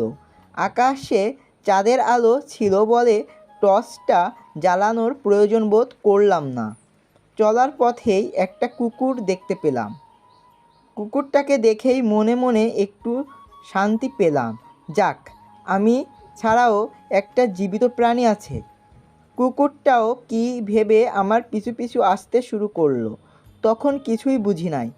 ভাবছিলাম কুকুরটা আমার বাজার করা জিনিসগুলো লোভেই পিছু পিছু আসছে। আর কুকুরটার সাথে আছে বলে সাহসটাও একটু বেড়ে গিয়েছিল, তাই আর পাত্তা দেই নাই। কিছু দূর যাওয়ার পর যখন বাঁশঝাড়টার কাছে আসলাম, তখন হঠাৎ করে কার যেন হাসির শব্দ কানে বাজলো। এবার একটু আগ্রহ বোধ করলাম, একটু ভয়ও লাগতে শুরু করলো। ওই রাস্তা দিয়েই তো আমাদের বাড়ি যেতে হবে। এই জায়গায় এত রাতে কে হাসাহাসি করতে যাবে ভাবতেই বুকটা একটু কেঁপে উঠল। পরক্ষণেই দেখি বাঁশঝাড়টার তলায় একটা মেয়ে বসে কান্না করছে। সাথে সাথে ভয়ে পুরোপুরি জমে গেলাম। তখন খেয়াল হলো তাড়াতাড়ি এখান থেকে চলে যাওয়া উচিত, কিন্তু কিছুতেই পা নাড়াতে পারছিলাম না। মনে হচ্ছিল কেউ যেন আটকে রেখেছে। কুকুরটা তখনও আমার পাশে দাঁড়িয়ে ছিল। একটু পর লক্ষ্য করলাম মেয়েটা উঠে দাঁড়ালো এবং হাতের ইশারায় দিয়ে আমাকে ডাকতে শুরু করলো। অদ্ভুত একটা আকর্ষণ অনুভব করলাম নিজের ভেতর এবং সম্মোহিত মতো তার দিকে হাঁটতে শুরু করলাম। আমার আগমন দেখে মেয়েটা হাঁটা শুরু করলো, আমিও একইভাবে তার পিছু হাঁটতে লাগলাম। হাঁটতে হাঁটতে কত দূর পর্যন্ত গিয়েছি খেয়াল ছিল না। আসলে কোনো দিকেই খেয়াল ছিল না। মনে হচ্ছিল আমাকে সম্মোহন করে রাখা হয়েছে। এক সময় একটা পরিত্যক্ত বাড়ির সামনে এসে মেয়েটি থামলো। তারপর আমাকে বাড়ির ভেতর ঢোকার নির্দেশ দিল। আমি কিছুই বুঝে উঠতে পারছিলাম না। একটু একটু করে আগানোর চেষ্টা করলাম। এমন সময় দেখলাম একটা কুকুর কোথা থেকে যেন দৌড়ে এসে মেয়েটার উপর ঝাঁপিয়ে পড়ল। সেই কুকুরটা যেটা আমার পিছু নিয়েছিল। শুরু হয়ে গেল মেয়েটা আর কুকুরের মাঝে লড়াই। কুকুরটা মেয়েটাকে আছড়ে কামড়ে ছিঁড়ে ফেলতে চাইছে, মেয়েটাও সমান তালে কুকুরটাকে আঘাত করছে। ততক্ষণে কিছুটা চেতনা ফিরে আসতেই শুরু করলো। লড়াইটা একসময় খুব ভয়ঙ্কর হয়ে গেল। আমি আর সহ্য করতে পারলাম না, তখন জ্ঞান হারিয়ে সেখানেই শুয়ে পড়লাম। এরপর আর কিছুই মনে নেই। পরে সকালে হলে যখন ঘুম ভাঙলো তখন দেখলাম অনেকগুলো মুখ আমার দিকে ঝুঁকে রয়েছে। তাড়াতাড়ি উঠে বসার চেষ্টা করলাম, কিন্তু প্রচণ্ড দুর্বলতার কারণে উঠতে পারলাম না। কি হয়েছে বোঝার চেষ্টা করতে লাগলাম। পরক্ষণে গত রাতের কথা মনে পড়ল। তারপর আস্তে আস্তে সব বুঝতে পারলাম। এরপর একটু সুস্থ হওয়ার পর বাড়ির লোকজনের কাছ থেকে শুনলাম 3 দিন নাকি আমাকে খুঁজে পাওয়া যাচ্ছিল না। পরে লোকজন লাগিয়ে অনেক খোঁজাখুঁজির পর ওই মেয়েটার পরিত্যক্ত বাড়ি থেকে অজ্ঞান অবস্থায় আমাকে পাওয়া যায়। এর একদিন পর সকালে আমার জ্ঞান ফিরে আসে, আর আমি ভাবছিলাম মাত্র 1 রাত ঘুমিয়েছি। এরপর থেকেই আমার মধ্যে কিছু রহস্যময় আচরণ শুরু হয়। কী ধরনের রহস্যময় আচরণ? এবার সুযোগ পেয়ে লোকটা বাধা দিয়ে জিজ্ঞাসা করলাম। লোকটা কোনো জবাব না দিয়ে রহস্যময় একটা হাসি উপহার দিল। বুঝতে পারলাম লোকটা এই বিষয় নিয়ে আর কিছু বলতে চায় না। এরপর লোকটার সাথে পুরো রাস্তায় আর কথা হয়নি। আমি বিষয়টা ব্যাখ্যা কী হতে পারে তা নিয়ে অনেকক্ষণ চিন্তা করতে লাগলাম, কিন্তু চিন্তা করেও কোনো ব্যাখ্যা দাঁড় করাতে পারলাম না। শেষে ভাবলাম পৃথিবীতে কত রহস্যময় ব্যাপার ঘটে থাকে, সব কিছুর ব্যাখ্যা খুঁজে পাওয়া যায় না। বাসায় যখন পৌঁছালো তখন রাত 10টা বেজে গিয়েছে। রাস্তায় জ্যামের কারণে বেশি দেরি হয়ে গেছে। এত রাতে একা যেতে হবে ভেবে একটু ভয়ে ভয়ে লাগলাম। তখন লোকটাকে বললাম একসাথে চলেন। তিনি এক কথায় রাজি হয়ে গেলেন। একটু খটকা লাগলো। দুজন মিলে হাঁটা শুরু করলাম। হাঁটতে হাঁটতে খুব একটা কথা হয়নি। একসময় ওনার গল্পের সেই রাস্তার ধার চলে আসলাম। পাশের লোকটা থাকা সত্ত্বেও ভয়টা একটু বাড়তে শুরু করলো। কিছুক্ষণ পর যখন বাঁশঝাড়টার কাছে আসলাম তখন হঠাৎ দেখলাম খুব সুন্দর চেহারা একজন মেয়ে একটা কুপি হাতে দাঁড়িয়ে আছে। কুপির কম্পনার শিখাটার কারণে মেয়েটার চেহারাও কেঁপে কেঁপে উঠছে। প্রচণ্ড ভয়ে আড়ষ্ট হয়ে গেলাম। পরক্ষণেই পাশে তাকিয়ে দেখি আমার সাথে লোকটা নেই। আবার বাঁশঝাড়টার দিকে তাকিয়ে দেখি মেয়েটাও হাওয়া হয়ে গেছে। ভয়ে আতঙ্কে আমার অবস্থান তখন দিশেহারা। তাড়াতাড়ি করে কোনো মতে পা চালিয়ে বাড়ি পৌঁছে গেলাম। বারবার মেয়েটির সুন্দর মুখটা চোখের সামনে ভেসে উঠল। পরে নানাকে জিজ্ঞাসা করার পর জানতে পারলাম সাকির নামে সেই লোকটা নাকি মেয়েটাকে ধর্ষণ করার পর হত্যা করেছিল। একদিন ওই পথে যাওয়ার সময় সে রহস্যজনকভাবে হারিয়ে গিয়েছিল। এরপর থেকে তাকে আর কোথাও খুঁজে পাওয়া যায়নি এবং সে যে কাহিনী শোনালো তার অধিকাংশই নাকি মিথ্যা ছিল। এই কথা শোনার পর বড়সড় একটা ঢোক গিললাম। সেই দিন কি তাহলে একটা ভূতের সাথে এতটা পথ পাড়ি দিয়ে এসেছি? ভাবতেই কেমন একটা শিহরণ অনুভব হলো। অনেক চিন্তা করেও এই ঘটনার কোনো ব্যাখ্যা খুঁজে পেলাম না। পৃথিবীতে কতই না রহস্য ব্যাপার ঘটে থাকে। কথাগুলো বলে থামে স্যার। আজকে ওনার কথায় তেমন কোনো রহস্যের গন্ধ আসছে না। স্যারের চোখের চশমা ঠিক করে পেছনের দিকে তাকায়, দেখে একটা ছেলে, নামটা সাইফুল শানের অজানা। ছেলেটার পরনে দামি একটা সাদা কালারের শার্ট, বুকের বোতামটা লাগানো, চোখে মোটা ফ্রেমের স্টুডেন্ট চশমা। ছেলেটার মুখে মণ্ডলে রয়েছে অজস্র মায়া। ছেলেটা আর কেউ নয়, সেই রাফি। সাইফুল স্যার হাতের ইশারায় রাফিকে দাঁড়াতে বলে। রাফি দাঁত বের করে একটা হাসি দিয়ে স্যারকে বলে, স্যার আমাকে কিছু বলবেন? রাফির কথা শুনে স্যার মুচকি হেসে বলে, কিছু বলার জন্য দাঁড় করিয়েছি। তোমাকে নতুন দেখছি এই ক্লাসে। তার নাম কি তোমার? আমার নাম রাফি হাসান। নামটা বেশ সুন্দর, কিন্তু তুমি শার্টের বুকের বোতাম লাগিয়ে রেখেছো কেন? গরম লাগছে না? গরম লাগবে কেন? আমি তো মোটা মানুষ না যে আমার গরম লাগবে। রাফির এমন বোকা বোকা উত্তর শুনে স্যার চুপ হয়ে যায়। রাফি ছেলেটা ভার্সিটিতে বেশ হাসি খুশি থাকে, কিন্তু বোকা বলে কেউ রাফির সাথে মিশতে চায় না। রাফি ক্লাস থেকে বের হয়ে শহীদ মিনারের দিকে যায়। কিছু মেয়ে সেখানে বসে আড্ডা দিচ্ছে, হয়তো তাদের গুরুত্বপূর্ণ কথোপকথন। রাফি এগুলো শুনতে চায় না, তাই সে গাছতলায় বসার জন্য পা বাড়ায়। তখনই কেউ পিছন থেকে মেয়েলি কণ্ঠে রাফিকে উদ্দেশ্য করে ডাক দেয়। কণ্ঠটা রাফির কাছে কেমন যেন পরিচিত পরিচিত মনে হচ্ছে, যেন আগেও কোথাও শুনেছে সে। রাফি পিছনে ফিরে তাকায়। 6 জন মেয়ে শহীদ মিনারে বসে আছে। রাফি পেছনে ফিরলেই মেয়েগুলোর মধ্যে থাকা একটা মেয়ে হাতের ইশারায় ডাকে। রাফি হালকা অবাক হয়ে মেয়েটাকে দেখে, কারণ কোনো এক রাতে মেয়েটি বিপদে পড়েছিল আর রাফি তাকে বাঁচিয়েছে। অন্ধকার রাজনীতির মেয়েটির মুখে রাফির কাছে অস্পষ্ট ছিল, কিন্তু আজকের মেয়েটার কণ্ঠে আর সেই রাতের মেয়েটার কণ্ঠ একই, চেহারাও অনেকটা মিল।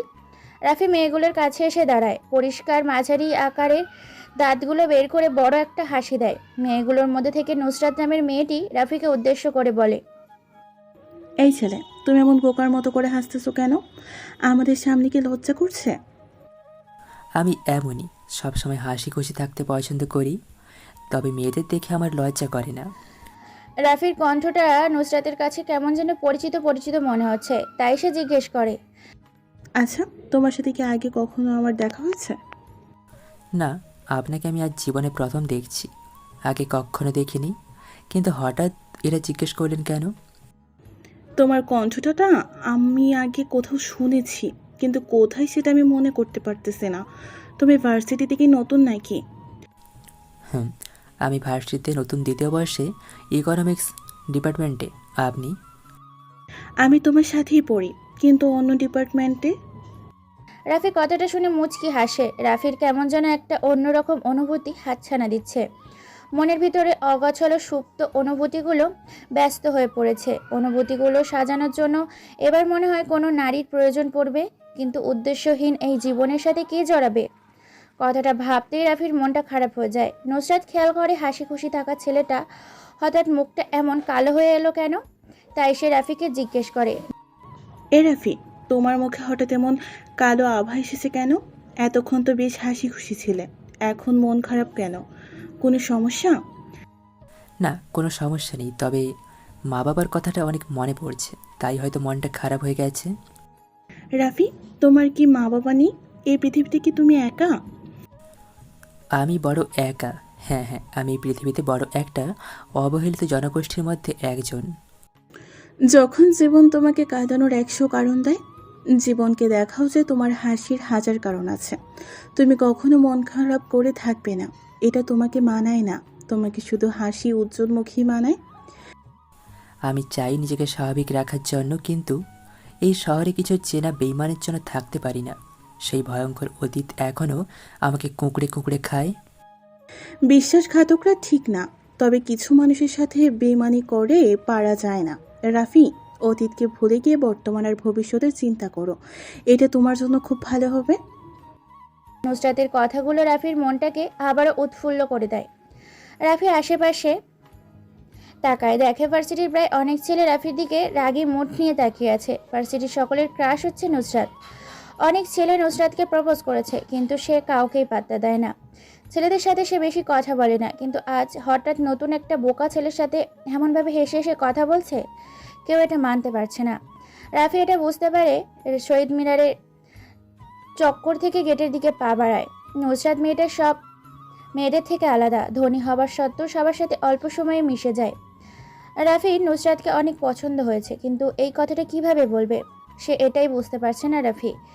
কিন্তু কে রাফিকে ভালোবাসবে? যেখানে রাফির আসল পরিচয় পেলে সবাই ভয় পেয়ে দূরে চলে যায়। তাহলে এটা জেনে কি নুসরাত রাফিকে ভালোবাসবে? জীবনটা অনেক সুন্দর যদি কারো ভালোবাসায় এই জীবন পূর্ণতা পায়। যদি কেউ কষ্টটা ভাগ করে নিতে চায়, নিজের সকল আনন্দ সেই প্রয়াসীর মাঝে বিলিয়ে দিতে চায়। ভাই, শহরের নতুন কমিশনার এসেছে। কালকে রাতেই খুনটা নিয়ে শহরে অনেক ঝামেলা হয়েছে। সালমান আর লোকজন নিয়ে বিশৃঙ্খলা সৃষ্টি করেছে। শহরের জনগণ আতঙ্কিত হয়ে গেছে। উপর থেকে খবর এসেছে রাফু ভাইকে মৃত্যু অথবা জীবিত দেখতে চায় জনগণ। রাত প্রায় 9:15। রাফি ব্যালকনিতে বসে একা একা চন্দ্রবিলাস করছে আর মনের সুখে একটার পর একটা সিগারেট টেনে যাচ্ছে। সিগারেট খাওয়া স্বাস্থ্যের জন্য ক্ষতিকর, এটা জেনেও মানুষ এটা খায়। এটা তার বদ অভ্যাস না, এটা তার নেশা। কিছু কিছু নেশা জীবনের সাথে এমনভাবে মিশে যায় যা ছেড়ে যাওয়া সম্ভব হয় না। যদি ছেড়ে দেওয়ার চেষ্টা করি তাহলে নিজের কাছে আর কিছুই ভালো লাগবে না। রাফির কাছেও ব্যাপারটা এমন মনে হয়। সেই সিগারেট খাওয়াটাই এনজয় করে। রাতের আকাশে চাঁদ দেখার মাঝেই আলাদা কিছু একটা।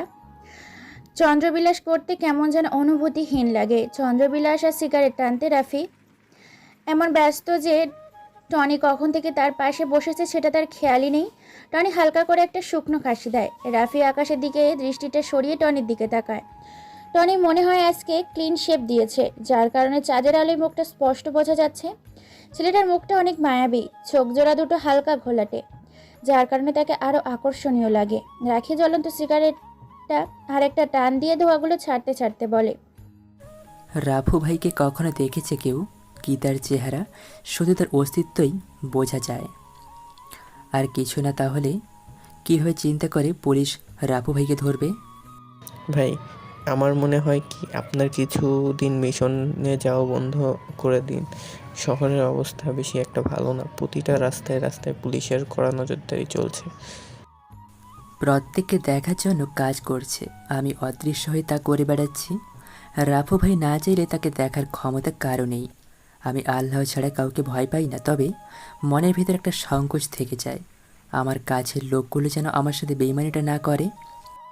ভাই, অনেকদিন ধরেই একটা জিনিস জানার খুব আগ্রহ, মনের ভিতর উথাল পাথাল করছে। আপনি যদি অনুমতি দেন তাহলেই বলতে।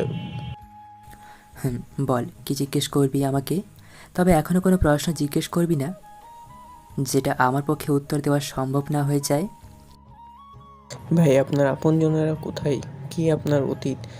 কে এই সালমান যাকে মারার জন্য আপনি এত মাইন্ড গেম খেলতেন? যেখানে আপনি একটা ফোন করলেই সব ঝামেলা শেষ হয়ে যায়, সেখানে আপনি নিজেই সালমানকে খুঁজে বেড়াচ্ছেন। সব কিছু আজকে আমার খুলে বলবেন? টনির এমন প্রশ্ন শুনে কিছুক্ষণের জন্য নিস্তব্ধ হয়ে যায় রাফি। টনির মুখে আজ পর্যন্ত এমন কথা শোনেনি রাফি, কিন্তু আজ হঠাৎ নতুন করে এমন একটা প্রশ্ন করে ফেলবে ভাবতেও পারছে না রাফি। সেই কালো অতীতের কথা মনে হলে রাফি নিজেকে এই পৃথিবীর অনেক একা মনে হয়। আজকে সেই ভয়ঙ্কর অতীত সম্পর্কে কাউকে প্রথমবারের মতো বলতে যাচ্ছে রাফি। কি হলো ভাই, বলবেন না আমাকে সেই অতীতের কথা? আমি জানতে চাই কি বল। টনির কথায় রাফির ধ্যান ভাঙে। রাফি আজকে নিজের ভয়ঙ্কর অতীত সম্পর্কে কাউকে বলে কিছুটা কষ্ট দূর করতে চায়। রাফি আরেকটা সিগারেট জ্বালায়। নিস্তব্ধ এই পরিবেশে শোনা যাচ্ছে দুজন মানুষের নিঃশ্বাস ফেলার নীরব শব্দ আর জোনাকি পোকার মন কাড়ানো সেই পরিচিত ডাক। রাফি নিকোটিনের বিষাক্ত ধোঁয়াগুলো ছাড়তে ছাড়তে বলে, বলবো। আজ আমি প্রথম কাউকে বলবো আমার ভয়ঙ্কর অতীত সম্পর্কে। তবে আমার অতীতের কথা শুনে কিন্তু তুই কোনো কথা বলতে পারবি না। ভাই, আপনি শুরু করেন প্লিজ, আমি আর অপেক্ষা করতে পারছি না। রাফি একটা দীর্ঘশ্বাস ফেলে বলতে শুরু করে, সময়টা আরও 10 বছর আগের। যখন আমার বয়স 15 বছর। বাবা মা, আমি, চাচা, চাচি আর একটা ছোট্ট চাচাতো ভাই নিয়ে আমাদের পরিবার ছিল। সেই পরিবারের সবচেয়ে আদরের সন্তান ছিলাম আমি। আমার বাবা আর চাচার অনেক বড় বিজনেস ছিল, শহরে অনেক নামডাক ছিল, শত্রুর কোনো অভাব ছিল না। হেসে খেলে জীবন পার হচ্ছিল আমার। কিন্তু হঠাৎ আমার সেই হাসি খুশি জীবনে নেমে আসে অন্ধকারের প্রতিচ্ছবি। রাতে বাবা মাকে জীবিত দেখে ঘুমাতে গেছি, কিন্তু সকালে ঘুম থেকে উঠে মা বাবার রক্ত রঞ্জিত গলাকাটা দেহ দেখে বেশ অবাক হয়ে গিয়েছিলাম। বাকরুদ্ধ হয়ে যাই। আমি বলার মতো কিছুই ছিল না আমার। অঝরে কান্না করেছি আমি। আমাকে সান্ত্বনা দেওয়ার মতো পৃথিবীতে আর কেউ ছিল না। দিন পার হয়ে মাস আসেই আমার প্রতি সবার অবহেলা বাড়তে থাকে। চাচা চাচির মাথায় বোঝা হয়ে গেলাম আমি। কেউ আগের মতো আদর করে না আমায়। খেয়েছি নাকি খালি পেটে আছি জানার চেষ্টাও করে না কেউ। জীবনটা মরুভূমির মরিচিকার মতো হয়ে গেছে। কিছুদিন এইভাবে চলতে থাকার পর আমি চাচিকে বলি, ছোট মা, তোমরা সবাই আগের মতো আর আদর করো না কেন? আমার সাথে তেমন ভালো করে কথাও বলো না কেন? কি বলবো তোর সাথে? এমনিতেই আমার মাথার ওপর বসে বসে ঘরের রান্না নষ্ট করছিস, কোনো কিছু করিস না, সারাদিন ঘরে বসে থাকিস মা বাবার ছবি নিয়ে। এখন থেকে যদি প্রতিদিন খেতে হয় তাহলে ঘরের কাজের লোকের সাথে কাজ করে খাবি, নয়তো কাল থেকে তোর খাওয়া বন্ধ। ছোট মা, ঘরের কাজ করার জন্য তো অনেক কাজের লোক আছে, তাহলে আমাকে আবার কাজ করে খেতে হবে কেন? ঘরের কাজের লোকের বেতন কি তুই দিবি? কালকে থেকে বাড়িতে কাজের লোক কমানো হবে, দুইজনের কাজ তুই একা করবি, এটাই আমার শেষ কথা। ছোট মায়ের কথা শুনে কি বলবো বুঝতে পারছি না। বেশ অসহায় দৃষ্টিতে তাকিয়েছিলাম আমি। এই কি সেই ছোট মা যে আমাকে প্রতিবেলা নিজের হাতে খাইয়ে দিত? আমার যেন এগুলো কিছু বিশ্বাস হচ্ছে না। মনের ভেতর একটা রাগ সৃষ্টি হয়। তাদের প্রতি বেঁচে থাকার জন্য আমার কষ্ট করতে হবে, তাই প্রতিদিন ঘরের কাজ করতাম। কাজের লোকের থেকে বেশি কাজ করতো আমাকে দিয়ে। ছোট মা আর চাচাতো ভাই রফিক পায়ের উপর পা তুলে আমাকে অর্ডার দিত, আমি সেই অনুযায়ী কাজ করতাম। জীবনটা কেমন যেন বিষাক্ত বিষাক্ত মনে হচ্ছে। নিঝুম রাতে একা একা আকাশ পানে তাকিয়ে মা বাবার সাথে কথা বলতাম। কেন তারা আমায় এই অভিশপ্ত দুনিয়ায় একা রেখে চলে গেছে? আমাকে কেন নিয়ে গেল না? চার দেয়ালের বদ্ধ রুমটায় নিজের কান্নাগুলো শোনার মতো কেউ ছিল না। জীবনে কখনো কারো উপর খুব বেশি নির্ভর হওয়া ঠিক না, কারণ অন্ধকারে নিজের ছায়াও নিজেকে ছেড়ে চলে যায়। আমার কান্নার শব্দ কাউকে ব্যথিত করেনি। আমার মৃত্যুর সংবাদে ওরা কখনোই ব্যথিত হবে না। অনেকবার ভেবেছিলাম চলে যাব এই অবহেলিত পৃথিবীতে থেকে, কিন্তু নিজেকে শক্ত করেছি। মা বাবা মারা যাওয়ার 6 মাস পর আমার জীবনে সবচেয়ে বড় একটা কালো অধ্যায়ের সূচনা ঘটে। সেদিন আমার খুব জ্বর ছিল, বিছানা থেকে ওঠার ক্ষমতা আমার ছিল না। আমাকে সেবা যত্ন করার কেউ নেই। এই পৃথিবীতে আমি সেদিন ছিলাম অনেক একা। ছোট মা চিৎকার করে করে আমাকে ডাকছে। আমি এই জ্বর নিয়ে কীভাবে নিচে যাব বুঝতে পারছি না। অনেক কষ্ট করে সিঁড়ি বেয়ে বেয়ে নিচে যাই। আমার অবস্থা তেমন ভালো না। ছোট মায়ের সামনে যে বলি, ছোট মা, এইভাবে ডাকছিলে কেন আমাকে? কোনো কিছুর প্রয়োজন? ছোট আব্বু সোফার ওপর আরাম করে গম্ভীর মুখ হয়ে বসে আছে আর আমার দিকে রাগী দৃষ্টিতে তাকিয়ে আছে। ছোট মা আমার কাছে এসে আমার চুলগুলো ধরে জোরে টান দিয়ে বলতে থাকে, রাফি, টাকাগুলো কোথায় লুকিয়েছিস সেটা বল। তুই আমাকে এখনো ভালো করে চিনতে পারিসনি। আমি টাকার জন্য তোকে মেরে ফেলতে 1 মিনিটও দেরি করব না। বল টাকাগুলো কোথায় রেখেছিস? আমি বুঝতে পারছি না ছোট মা কোনো টাকার কথা বলছে, তাই আমি অবাক হয়ে জিজ্ঞেস করি, ছোট মা, কোন টাকার কথা বলছো তুমি? আমি কোনো টাকা লুকিয়ে রাখিনি। মিথ্যে বলছিস কেন তুই? আমার আলমারি থেকে 10 লক্ষ টাকা তাহলে কে নিয়েছে? তুই ছাড়া আর কেউ তো আমার রুম পরিষ্কার করতে যায় না। এটাই শেষ সুযোগ, বলে দে টাকাগুলো কোথায়। এরপর আমি যা করব তুই তা কল্পনাও করতে পারবি না। ছোট মা, আমি তোমার আলমারি থেকে কোনো টাকা চুরি করিনি, বিশ্বাস করো আমাকে। সেদিন আমার কথা কেউ বিশ্বাস করেনি, শোনেনি আমার ব্যথায় কুঁকড়ে ওঠা সেই মায়াবী কান্না। চাচা আর চাচি মিলে অনেক মেরেছে আমায়, মুখ দিয়ে রক্ত বের হয়েছিল। আমার চাচা ফোন দিয়ে পুলিশের হাতে উঠিয়ে দেয় আমাকে, মিথ্যে অপবাদ দিয়ে বের করে দেয় আমাকে আমার নিজের বাসা থেকে। শেষবারের মতো পেছনে ফিরে দেখেনি আমার সেই স্বপ্নের হাসি খেলা বাড়িটা, যেখানে ছোট থেকে বড় হয়েছি। আজ সেখান থেকে মিথ্যে অপবাদ মাথায় নিয়ে বেরিয়ে যাচ্ছি। পুলিশ অফিসাররা যখন বাসার গেট পেরিয়ে যাবে তখনই আমাদের বাসায় পুরনো কর্মচারী করিম চাচা দৌড়ে আসে আমার কাছে। চাচাকে দেখে কান্না করে দেই আমি। আমাকে অনেক আদর করতো উনি। আমার কাছে এসে করিম চাচা কানে কানে বলতে থাকে, তোমার বাবা মাকে মেরেছে তোমার ছোট মায়ের আপন ভাই সালমান, আর টাকাটাও চুরি করেছে সে। জীবনে অনেক বড় হবে তুমি, মা বাবার খুনের বদলা নিতে হবে তোমায়। এখানেই শেষ নয়, এখন থেকে তোমার জীবনের পথ শুরু। ভালো থেকো। করিম চাচার কথা শুনে সেদিন আমি খুব হেসেছি। পাগল হইনি, তবে সাইকো হয়ে গিয়েছিলাম আমি। মনের ভেতর অনেক কষ্ট চাপা পড়ে গিয়েছে আমার। মনে মনে একটাই নাম জপেছি, আমি সালমান। দুনিয়ার যেখানে সে থাকুক তাকে খুঁজে বের করে নিজ হাতে আমার টার্গেট। একটাই লক্ষ্য, একটাই স্বপ্ন, সালমান ভাই। জেলে অনেক মানুষের সাথে পরিচয় হয় আমার। কেউ কেউ ছোট ছোট গ্যাংয়ের লিডার, আবার কেউ ছিল লিডারের কাছের লোক। 4 বছর পর জেল থেকে বের হই, মুখে দাড়ি দিয়ে আবৃত হয়ে যায়। 4 বছর পর নিজেকে নিজে দেখে চিনতে পারছিলাম না আমি। কোথায় ছিল সুন্দর সেই শৈশব, আর আজ জেল থেকে বের হওয়া একটা আসামি আমি। লাল রক্ত চোখে, জীবনে প্রথম হাতে পিস্তল নেই। প্রথম দিকে অনেক ভয় পেতাম, কিন্তু লাইফে ভয় পেলে শুধু সময় নষ্ট।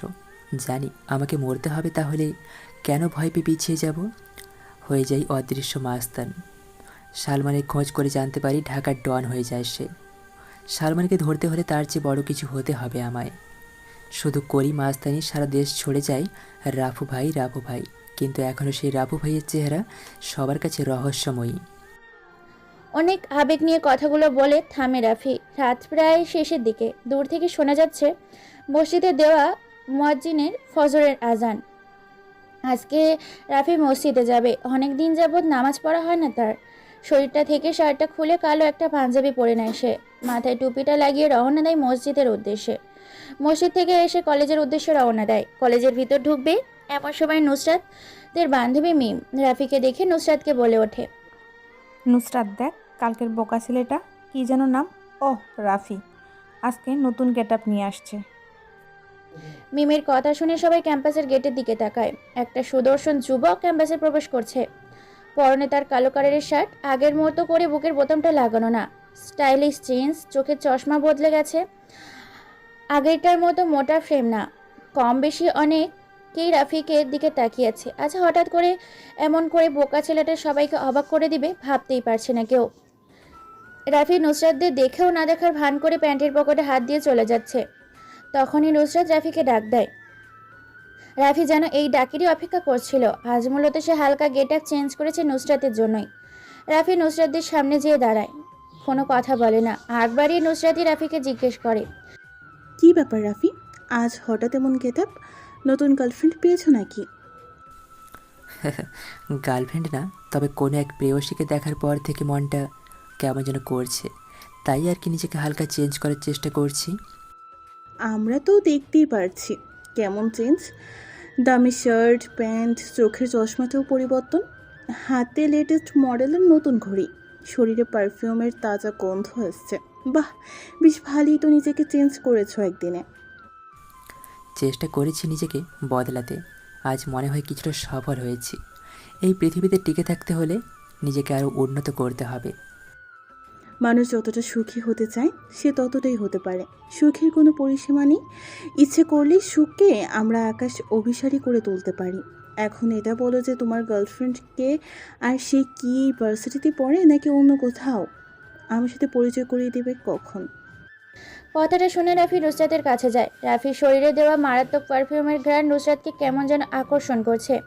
রাফি আরেকটু কাছে যেয়ে নুসরাতের কানে কানে যেয়ে বলে, অনুরোধ নয়, তবে অনুরাগে বলছি, আজ বিকেল 4টায় তোমার জন্য অপেক্ষা করব ধানমন্ডির লেকের পাড়ে। আমি জানি তুমি আসবে।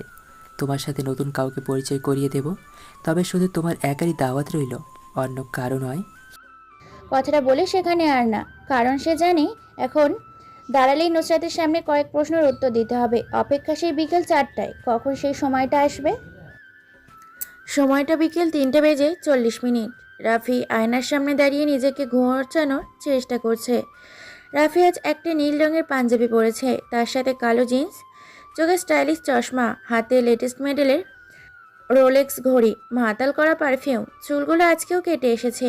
মুখে তেমন দাড়ি বোঝা যাচ্ছে না। নিজেকে আয়নায় দেখে নিজেই চিনতে পারছে না। মনে হয় কোনো রোমান্টিক শহরের নায়ক সে।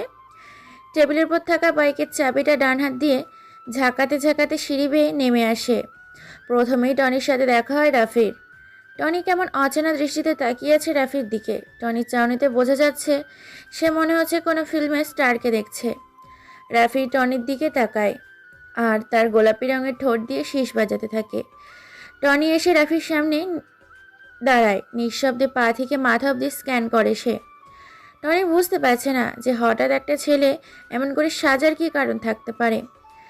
তাই সে রাফিকে জিজ্ঞেস করে, ভাই দেখে মনে হচ্ছে কোথাও যাবেন, কিন্তু এমনভাবে সেজেগুজে কোথায় যাবেন? রাফি নিঃশব্দে হাসে। সেই হাসিতে লেগে আছে অনেক বছর অপেক্ষা করার পর কোনো কিছু পাওয়ার উত্তেজনা। রাফি টনির প্রশ্নের উত্তরে বলে, যাচ্ছি কোনো এক প্রেয়সীকে নিজের আবেগময় শহরে আমন্ত্রণ জানানোর জন্য। কিন্তু ভাই কে সেই অচেনা প্রেয়সী যার জন্য আজ এত বছর পর নিজের সুপ্ত অনুভূতির শহর তাকে জানান দিচ্ছেন? সময় হলে সব কিছু জানতে পারবি। তবে আমি না বলা পর্যন্ত কোনো বেশি কথা পছন্দ করি না, সেটা তুই ভালো করেই জানিস। ভাই রাস্তায় যদি কোনো ঝামেলা হয় তাহলে সাথে সাথে আমাকে ডাকবেন, আমি চলে আসবো। কিন্তু আপনি কোনো ঝামেলা করলে ফেঁসে যাওয়ার ভয় বেশি। এই রাফি যদি নিজের ইচ্ছায় ধরা না দেয়, তাহলে পৃথিবীতে এমন কোনো পুলিশ এখনো জন্ম নেয়নি যে কিনা আমাকে ধরে থানায় নিয়ে যাবে। টনি কিছু বলতে যাবে কিন্তু তার বলতে পারে না। তার আগেই রাফি সেই জায়গা ত্যাগ করে। ধানমন্ডির এই রাস্তাটা আজ বেশ ফাঁকা। কিছুক্ষণ পর পর 2-3টা গাড়ি দূর গতিতে যাচ্ছে। দেখে মনে হয় তাদের কোনো গুরুত্বপূর্ণ কাজ ফেলে এসেছে। যদি এটা এখন না করে তাহলে সব কিছু শেষ হয়ে যাবে এমন অবস্থা। কিন্তু তা কিছুই শেষ হবে না, হয়তো কিছু সময় নষ্ট হতে পারে। ওরা এটা বুঝে না যে এত দুর্গতিতে গাড়ি চালালে ভীষণ ঝুঁকি, কোনো বড় ধরনের দুর্ঘটনার শিকার হতে পারে। রাফি ফাঁকা রাস্তা পেয়ে একটু জোরেই বাইকটা চালাচ্ছে। বিকালে ধানমন্ডির এই লেকের পাড়ে অনেক কাপল ঘুরতে আসে। রাফি আজ প্রথম অভিযান, বলতে গেলে নতুন কোনো অনুভূতির প্রকাশ করতে যাচ্ছে। কিন্তু নুসরাত কি মেনে নেবে রাফিকে? কোনো ঘটনা ঘটার আগে তা নিয়ে ভাবতে নেই। পরে দেখা গেছে সব কিছু নিজের কাছে ঘুলিয়ে যাচ্ছে। বর্তমানকে উপেক্ষা করে ভবিষ্যৎ নিয়ে বেশি চিন্তা করা ঠিক না। নুসরাত একটা বেঞ্চের ওপর বসে আছে। পরনে কালো কালারের একটা শাড়ি, হাতে কিছু রঙিন চুড়ি, মুখে কোনো কৃত্রিম মেকআপ করা নেই। এমনিতেই নুসরাতকে বেশ সুন্দর লাগে। মাথার চুলগুলো বাঁধা অবস্থায় না থাকলে তাকে যেন আরও মোহনীয় লাগতো। রাফি নুসরাতের সামনে এসে বাইকে কষে ব্রেক করে। নুসরাত অন্যমনস্ক থাকায় হঠাৎ বাইক থামায়, হালকা ভয় পেয়ে যায়। নুসরাত ছোট ছোট চোখ করে সামনের দিকে তাকায়। হাসি উজ্জ্বল সুদর্শন একটা যুবক বাইকে থেকে নেমে। ছেলেটার শরীরের গঠন বেশ ভালো, তবে ছেলেটা যেন রাফি এটা চিনতে নুসরাতের বেশি সময় লাগেনি। দুজন দুজনের দিকে অপলক দৃষ্টিতে তাকিয়ে আছে। মনে হয় হাজার বছরের পরিচয় যেন তাদের। নুসরাত হালকা করে কাশি দেয়। রাফির ধ্যান গম্ভীরতা সব ভেঙে যায়। রাফি পেছন থেকে একটা তাজা গোলাপ বের করে হাঁটু গেড়ে প্রপোজ করার স্টাইলে নুসরাতের সামনে বসে বলতে থাকে, ভালোবাসা কী তা আমি জানি না, তবে কোনো এক অন্ধকার রজনীতে তোমাকে দেখে আমার মনের ভেতর লুকিয়ে থাকা সুপ্ত অনুভূতিগুলো কেমন যেন ব্যস্ত হয়ে পড়েছে। তোমাকে ভালোবাসি কথাটা বলার জন্য মনটা অনেকভাবে প্যাড়া দিচ্ছিল। আজ আমি সার্থক, তোমার সামনে বসে তোমাকে ভালোবাসি কথাটা বলতে পেরে। তুমি সেই কবিতা যা প্রতিদিন ভাবি লিখতে পারি না, তুমি সেই ছবি যা কল্পনা করি আঁকতে পারি না, তুমি সেই ভালোবাসা যা প্রতিদিন চাই কিন্তু তা কখনোই পাই না। আজ আমি অনেক করে পেতে চাই তোমার সেই মোহনীয় ভালোবাসার পরশ, যার জন্য অপেক্ষায় আছি প্রতিটা ক্ষণ। ভালোবাসা কি তপ্ত মরুর বালুর শিখা? ভালোবাসা কি নদীর স্রোতে ভাসমান কোনো নৌকা? ভালোবাসা কি ভেসে আসা কোনো সুখের ভেলা? ভালোবাসা কি দুঃখের মাঝে হাসি মিশ্রিত কান্না? ভালোবাসা কি কোনো এক অজানা ঠিকানা? আজ আমি খুব করে বলবো ভালোবাসি তোমায় প্রেয়সী, ভালোবাসি। নুসরাত হাত দিয়ে রাফিকে ইশারা করে বসা থেকে ওঠার জন্য। রাফি ভাবছিল নুসরাত তাকে চড় মারবে, কিন্তু সে তা কিছুই করেনি, সময় নিয়েছে। এবার নুসরাত বলতে থাকে, রাফি, একটা মানুষের পছন্দ থাকতেই পারে, এটার জন্য তাকে বেশি চাপ দেওয়া যাবে না। তোমার প্রপোজটা আমি মনে হয় গ্রহণ করতে পারবো না। রাফি মুচকি আসে। রাফি দেখতে পাচ্ছে নুসরাতের দৃষ্টি তার বাইকের ওপর। নুসরাতের চোখে কোনো কিছু জানার অনেক আগ্রহ দেখতে পাচ্ছে রাফি। কী কারণে আমার প্রেম নিবেদনটা তুমি গ্রহণ করতে পারবে না, সেটা কি আমি জানতে পারি? অবশ্যই ছেলেদের প্রতি আমার তেমন কোনো আগ্রহ নেই, তবে একটা ছেলেকে দেখে আমার সেই ধারণাটা পাল্টে যায়। কারণ আমার জীবনে কোনো এক করুণ মুহূর্তে সেই ছেলেটা এসে আমাকে বাঁচায়। সেদিন থেকে আমার মনের একটা জায়গা তার জন্য বারুদ্ধ হয়ে গেছে। রাফি এবার একটু শব্দ করে হেসে বলে, আচ্ছা নুসরাত, সেই ছেলেটা কি তোমাকে কোনো এক অন্ধকার জঙ্গল থেকে মানুষ নামে পশুর হাত থেকে রক্ষা করেছিল? হ্যাঁ হ্যাঁ, কিন্তু তুমি এটা কি করে জানলে? এই ঘটনাটা তো আমি ছাড়া আর তেমন কেউই কিছু বলেনি। তুমি এটা কিভাবে জানলে সেটা আমাকে বলো। রাফি কিছু বলে না। ঠোঁটে কোনো রহস্যময় হাসি রেখে লেকের পাড়ে নিঃশব্দে হাঁটতে থাকে। পেছন পেছন যে নুসরাত আসছে সেটা রাফি বেশ ভালোই বুঝতে পারছে। কি হলো রাফি, তুমি কিছু বলছো না কেন? এমন করে হঠাৎ চুপ হয়ে গেলে কেন? নুসরাত, আমার বাইকটা দেখে কি তোমার চেনা চেনা লাগছে? দেখো তো ভালো করে, কোথাও এমন বাইক দেখেছো কি না? আমি বেশ কিছুক্ষণ ধরে তোমার বাইকের উপর লক্ষ্য করছি। আমাকে সেই রাতে যে আগন্তুকটা বাঁচিয়েছে তার বাইকটাও দেখতে তোমার বাইকের মতো। সেই অচেনা অজানা আগন্তুকটা যদি আমি হই, তাহলে কি মন্দ হবে? মানে কি বলতে চাচ্ছ সেটা ক্লিয়ার করে বুঝিয়ে বলো আমাকে। সেই দিন রাতে আমি চন্দ্রবিলাস করতে জঙ্গলের পাশে একটা বড় পুকুর পাড়ে বসেছিলাম। বাইক দিয়ে যখন আমি জঙ্গলের মাঝপথ দিয়ে চলে আসবো, তখন একটা মেয়ে আতঙ্কে চিৎকার শুনি। সেই দিকে এগিয়ে যাই, বাকিটা মনে হয় আমার আর কিছু বলার নেই। রাফি কথাটা বলে দীর্ঘশ্বাস ফেলে। নুসরাতের কাছে যেন কথাটা বিশ্বাসই হচ্ছে না। খুশিতে আত্মহারা হয়ে গেছে সে। অনেকদিন ধরে খোঁজ করা সেই রাজকুমারকে সে পেয়ে গেছে। নুসরাত যে রাফিকে পেছন থেকে আঁকড়ে ধরে। রাফি পেছনে ফিরে তাকায়। নিজের কাছেও বিশ্বাস হচ্ছে না নুসরাত তাকে জড়িয়ে ধরে আছে। এই শহরে রাফিকে আজ অনেক বড় একটা উপহার দিয়েছে। অবহেলিত শহর থেকে পৃথিবীতে বাঁচার জন্য একটা অক্সিজেনের ব্যবস্থা করে দিয়েছে। আজ রাফি অনেক খুশি। এলোমেলো জীবনটাকে গোছানোর সময় চলে এসেছে। নুসরাতকে বাইকের পেছন বসিয়ে বাইকটা স্টার্ট দেয়। আজ ওরা দুজনেই ব্যস্ত শহরটাকে মাতিয়ে দিবে তাদের ভালোবাসার রং দিয়ে। সময়টা রাত 10টার কাছাকাছি। সালমান নিজের আস্তানায় অবস্থান করেছে। পায়ের ওপর পা তুলে সোফায় বসে সিগারেট টানছে সে। অনেক চিন্তা হ্রাস করেছে তাকে। রাফু ভাই শহরে আগমন করেছে, এটাই তার বড় চিন্তা। রাফু ভাই যে কতটা ভয়ঙ্কর সেটা সম্পর্কে সালমানের ধারণা ভালোই আছে। সালমান বসে বসে যখনই এগুলো চিন্তা করছিল, তখন রাহাত সামনে এসে দাঁড়ায় আর বলতে থাকে, ভাই, সেদিন ওসমান, শরীফ আর রাব্বিকে রাফু ভাই নিজ হাতে খুন করেছে। এখন তার সবচেয়ে বড় টার্গেট হলেন আপনি। কিছুদিন আপনাকে সাবধানে থাকতে হবে। কোনোভাবে আপনার খোঁজ সে পেয়ে গেলে শেষ করে দেবে সব। কথাগুলো সালমান বসা থেকে উঠে দাঁড়ায়। হাতে থাকা সিগারেটটা ফেলে মদের গ্লাসটাকে হাতে নিয়ে তা খেতে থাকে। এখন মনে হয় সালমানকে মদের নেশা ধরেছে। টেবিলের উপর থেকে পিস্তলটা নিয়ে কিছুক্ষণ নাড়াচাড়া করে। সামনের কাছে পরপর 2টা গুলি করে। নাক দিয়ে পিস্তলের গন্ধটা শুকতে থাকে। রাহাত জানে সালমান বেশি টেনশনে থাকলে এমন কিছুই করে। নেশাগ্রস্ত গলে রাহাতকে উদ্দেশ্য করে বলে,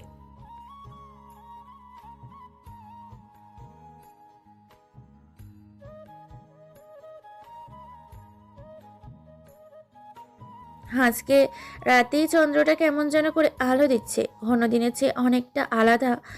এমন চাঁদের আলো অনেক বছর পর দেখা মেলে। বিজ্ঞানীর মতে এই সময় চাঁদ পৃথিবীর অনেকটা কাছে চলে আসে। আগে কখনো এমন আলো দিতে পারিনি, দেখেনি রাফি। রাস্তার পাশে ছোট্ট ছোট্ট চা, পান, সিগারেট বিক্রি হয় দোকানগুলো এখনো বন্ধ করেনি। হয়তো আজ বিক্রি বাটা অন্য দিনের চেয়ে বেশি হচ্ছে। আর হবে নাই বা কেন, আজ আকাশে এমন একটা চাঁদ উঠেছে। শহরের অনেক মানুষ রাস্তা দিয়ে হাঁটবে আর মনোমুগ্ধকর সেই চন্দ্রবিলাস করবে। রাফি রাস্তার পাশে ছোট্ট দোকানে যায়। 3টে ছেলে বসে চা খাচ্ছে। বয়স তেমন হবে না, 24 থেকে 25। রাফি ভালো করে লক্ষ্য করে দেখে 2টা ছেলের বাম হাতে জ্বলন্ত সিগারেট। রাফি 2টা প্যাকেট মেনসন সিগারেট নেয়। 3টা ছেলে অবাক হয়ে যায় রাফির কাণ্ড দেখে। যেখানে মানুষ টাকার জন্য 5 টাকার পাইলট সিগারেট খায়, সেখানে রাফি তো 600 টাকা দিয়ে 2 প্যাকেট পেন্সিল সিগারেট নিচ্ছে। রাফি নতুন প্যাকেট থেকে একটা সিগারেট বের করে দোকানের লাইটার দিয়ে সিগারেটে আগুন জ্বালায়। 2টা টান দিয়ে পেছনে ফিরে তাকায় রাফি। 3টা ছেলে লোভনীয় দৃষ্টিতে চেয়ে আছে তার দিকে। মুচকি এসে রাফি পকেট থেকে আরও 3টা সিগারেট বের করে ছেলে 3টার হাতে দেয়। মোটামুটি ছেলেগুলোর মুখে তৃপ্তি হাসি দেখা মিলে। ওরা যেন এই সিগারেটের আশায় রাফির দিকে চেয়েছিল। রাফি দোকান ত্যাগ করে। মানুষের সাথে বেশি মিশে গেলেই সম্মান কমে যায়, নিজের কোনো মূল্য থাকে না অন্যের কাছে, যার কারণে সেই মানুষগুলো যখন তখন যে কোনো কথা লিমিট ক্রস করে বলে ফেলতে পারে। রাফি যা ভেবেছিল তাই হলো। আজকে রাস্তায় অনেক লোক হাঁটতে বের হয়েছে, কারো হাতে জ্বলছে জ্বলন্ত সিগারেট, আবার কারো হাতে দামি মোবাইল। রাফি চিন্তা করছে এই অপরূপ সৌন্দর্যের রাতে যদি নুসরাত পাশে থাকতো তাহলে কতই না ভালো হতো, কিন্তু আজ মনে হয় না সেই আশাটা পূরণ হবে। আরাফ, দেখ তোর পাখিকে নিয়ে কেউ উড়াল দিয়েছে মনে হয়। পাখি এবার বন্ধ খাঁচা থেকে মুক্তি আকাশে উড়াল দিয়েছে, তুই চাইলেও আর ধরে আনতে পারবি না। আরাব বাইকের ওপর আরাম করে বসে বসে সিগারেট ফুঁকছিল। তখনই রিফাত হাসির ছলে জোরে একটা কথা বলে। আরাব রিফাতের দিকে তাকায়, দেখে রিফাত ভার্সিটির গেটের দিকে তাকিয়ে কথাটা বলছে। হাত দিয়ে রিফাতকে সরিয়ে গেটের দিকে তাকায় সে। কালো কালারের নিউ মডেলের নতুন বাইক R15 V3 নিয়ে রাফি প্রবেশ করছে। পিছন থেকে রাফিকে জড়িয়ে ধরে আছে নুসরাত। এটা দেখে অনেক রেগে যায় আরাফ। চার বহিঃপ্রকাশ করছে, নিজের হাতে থাকা জ্বলন্ত সিগারেটটা জোরে চেপে ধরে আছে। রিফাত, শাওন, মাসুদ, তোরা সবাই যে হকি স্টিক, স্টেপ যা আছে সব নিয়ে আয়। আজকে এই রাফির বাচ্চাকে আমি শেষ করে দিব। ওর সাহস হয় কি করে আমার ভালোবাসার মানুষকে নিয়ে বাইকে করে ভার্সিটিতে আসার? আরাফের কথা শুনে সবাই চলে যায় জিনিসগুলো আনার জন্য। রাফি আজকে অনেক চেঞ্জ হয়ে ভার্সিটিতে এসেছে। সাদা কালারের চেক শার্ট, কালো জিন্স, হাতে লেটেস্ট মডেলের ঘড়ি, পায়ে সাদা কনভার্স, চোখে স্টাইলিশ চশমা। বাইকের পেছনে তার ভালোবাসার মানুষটা বসা। মনের মধ্যে কেমন যেন আলাদা একটা ফিলিংস আসছে। রাফি বাইকটা থামায়, সামনে আরাফ আর তার বন্ধুরা স্টাফ স্টিক নিয়ে দাঁড়িয়ে আছে। রাফি আর নুসরাত বাইক থেকে নেমে দাঁড়ায়। রাফিকে কোনো কিছু বলার সুযোগ না দিয়ে আরাফ তার হাতে থাকা শক্ত স্টিকটা দিয়ে জোরে একটা বাড়ি মারে রাফির পায়ে। রাফি ব্যথায় কুঁকড়ে ওঠে, তবে সেটা প্রকাশ করে না। শক্ত হয়ে দাঁড়িয়ে থাকে, ঠোঁটের কোণে ঝুলে আছে হতাশা ঢাকা সেই হাসি। নুসরাত সামনে এগিয়ে আসবে, তা আর সে পারে না। রাফি হাতের ইশারায় নুসরাতকে থামিয়ে দেয়। আরাফ একটু এগিয়ে যায় রাফির দিকে। রাফির কলারটা ধরে ভার্সিটির সবার সামনে নিয়ে আসে। রাফি কিচ্ছু বলে না। আরাফ জোরে জোরে চিৎকার করে বলে, আমি নুসরাতকে পছন্দ করি, এটা এই ক্যাম্পাসের সবাই ভালো করে জানে, তাই কোনো ছেলে নুসরাতের আশেপাশে ঘেঁষে না। কিন্তু তুই সেই দুঃসাহস করেছিস। আজ আমি তোর এমন অবস্থা করব যা দেখে ভার্সিটির সবাই ভয় পেয়ে যাবে। আমি কি আমার কোনো ছোট ভাইকে এখানে ডাকতে পারি? বেশি সময় নেব না, জাস্ট 10 মিনিট। রাফি কথাটা বলে আরাফের উত্তরের অপেক্ষায় থাকে। কম বেশি সবাই রাফির দিকে চেয়ে আছে। রাফি যে আজকে অনেক বড় বিপদে পড়েছে, কিন্তু সাহায্য করার মতো ইউনিভার্সিটিতে কেউ নেই। রাফির কথাটা শুনে আরাফ হাসতে হাসতে বলে, ডাক, তুই তোর কোন বাপকে এখানে ডাকবি? আজ আমার দেওয়ার শাস্তি থেকে তোকে কেউ বাঁচাতে পারবে না।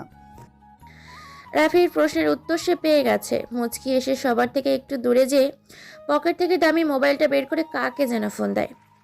2 মিনিট কথা বলে রাফি আগের জায়গায় এসে দাঁড়ায়। আরাফ এখন 10 মিনিট সময় অপেক্ষা করবে।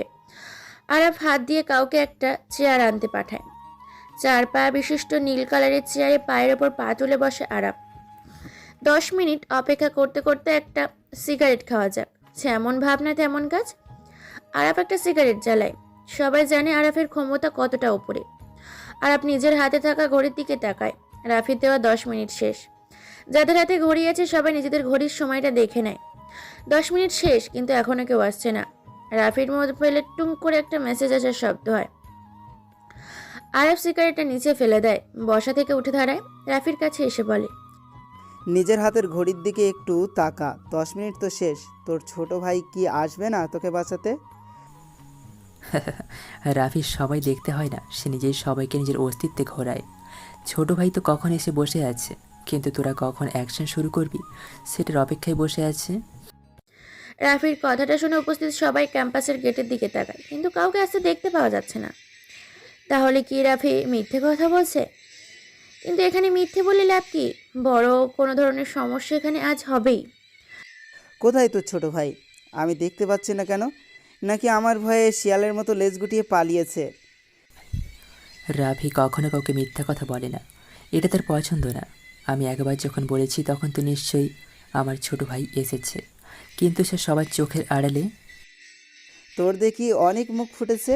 এতদিন দেখতাম ভার্সিটিতে বোকার মতো আসতি, এখন মেয়ে পেয়ে নিজেকে পুরো চেঞ্জ। ভালো, বেশ ভালো। তোর এই পরিবর্তনটা আমার কাছে খুব ভালো লেগেছে।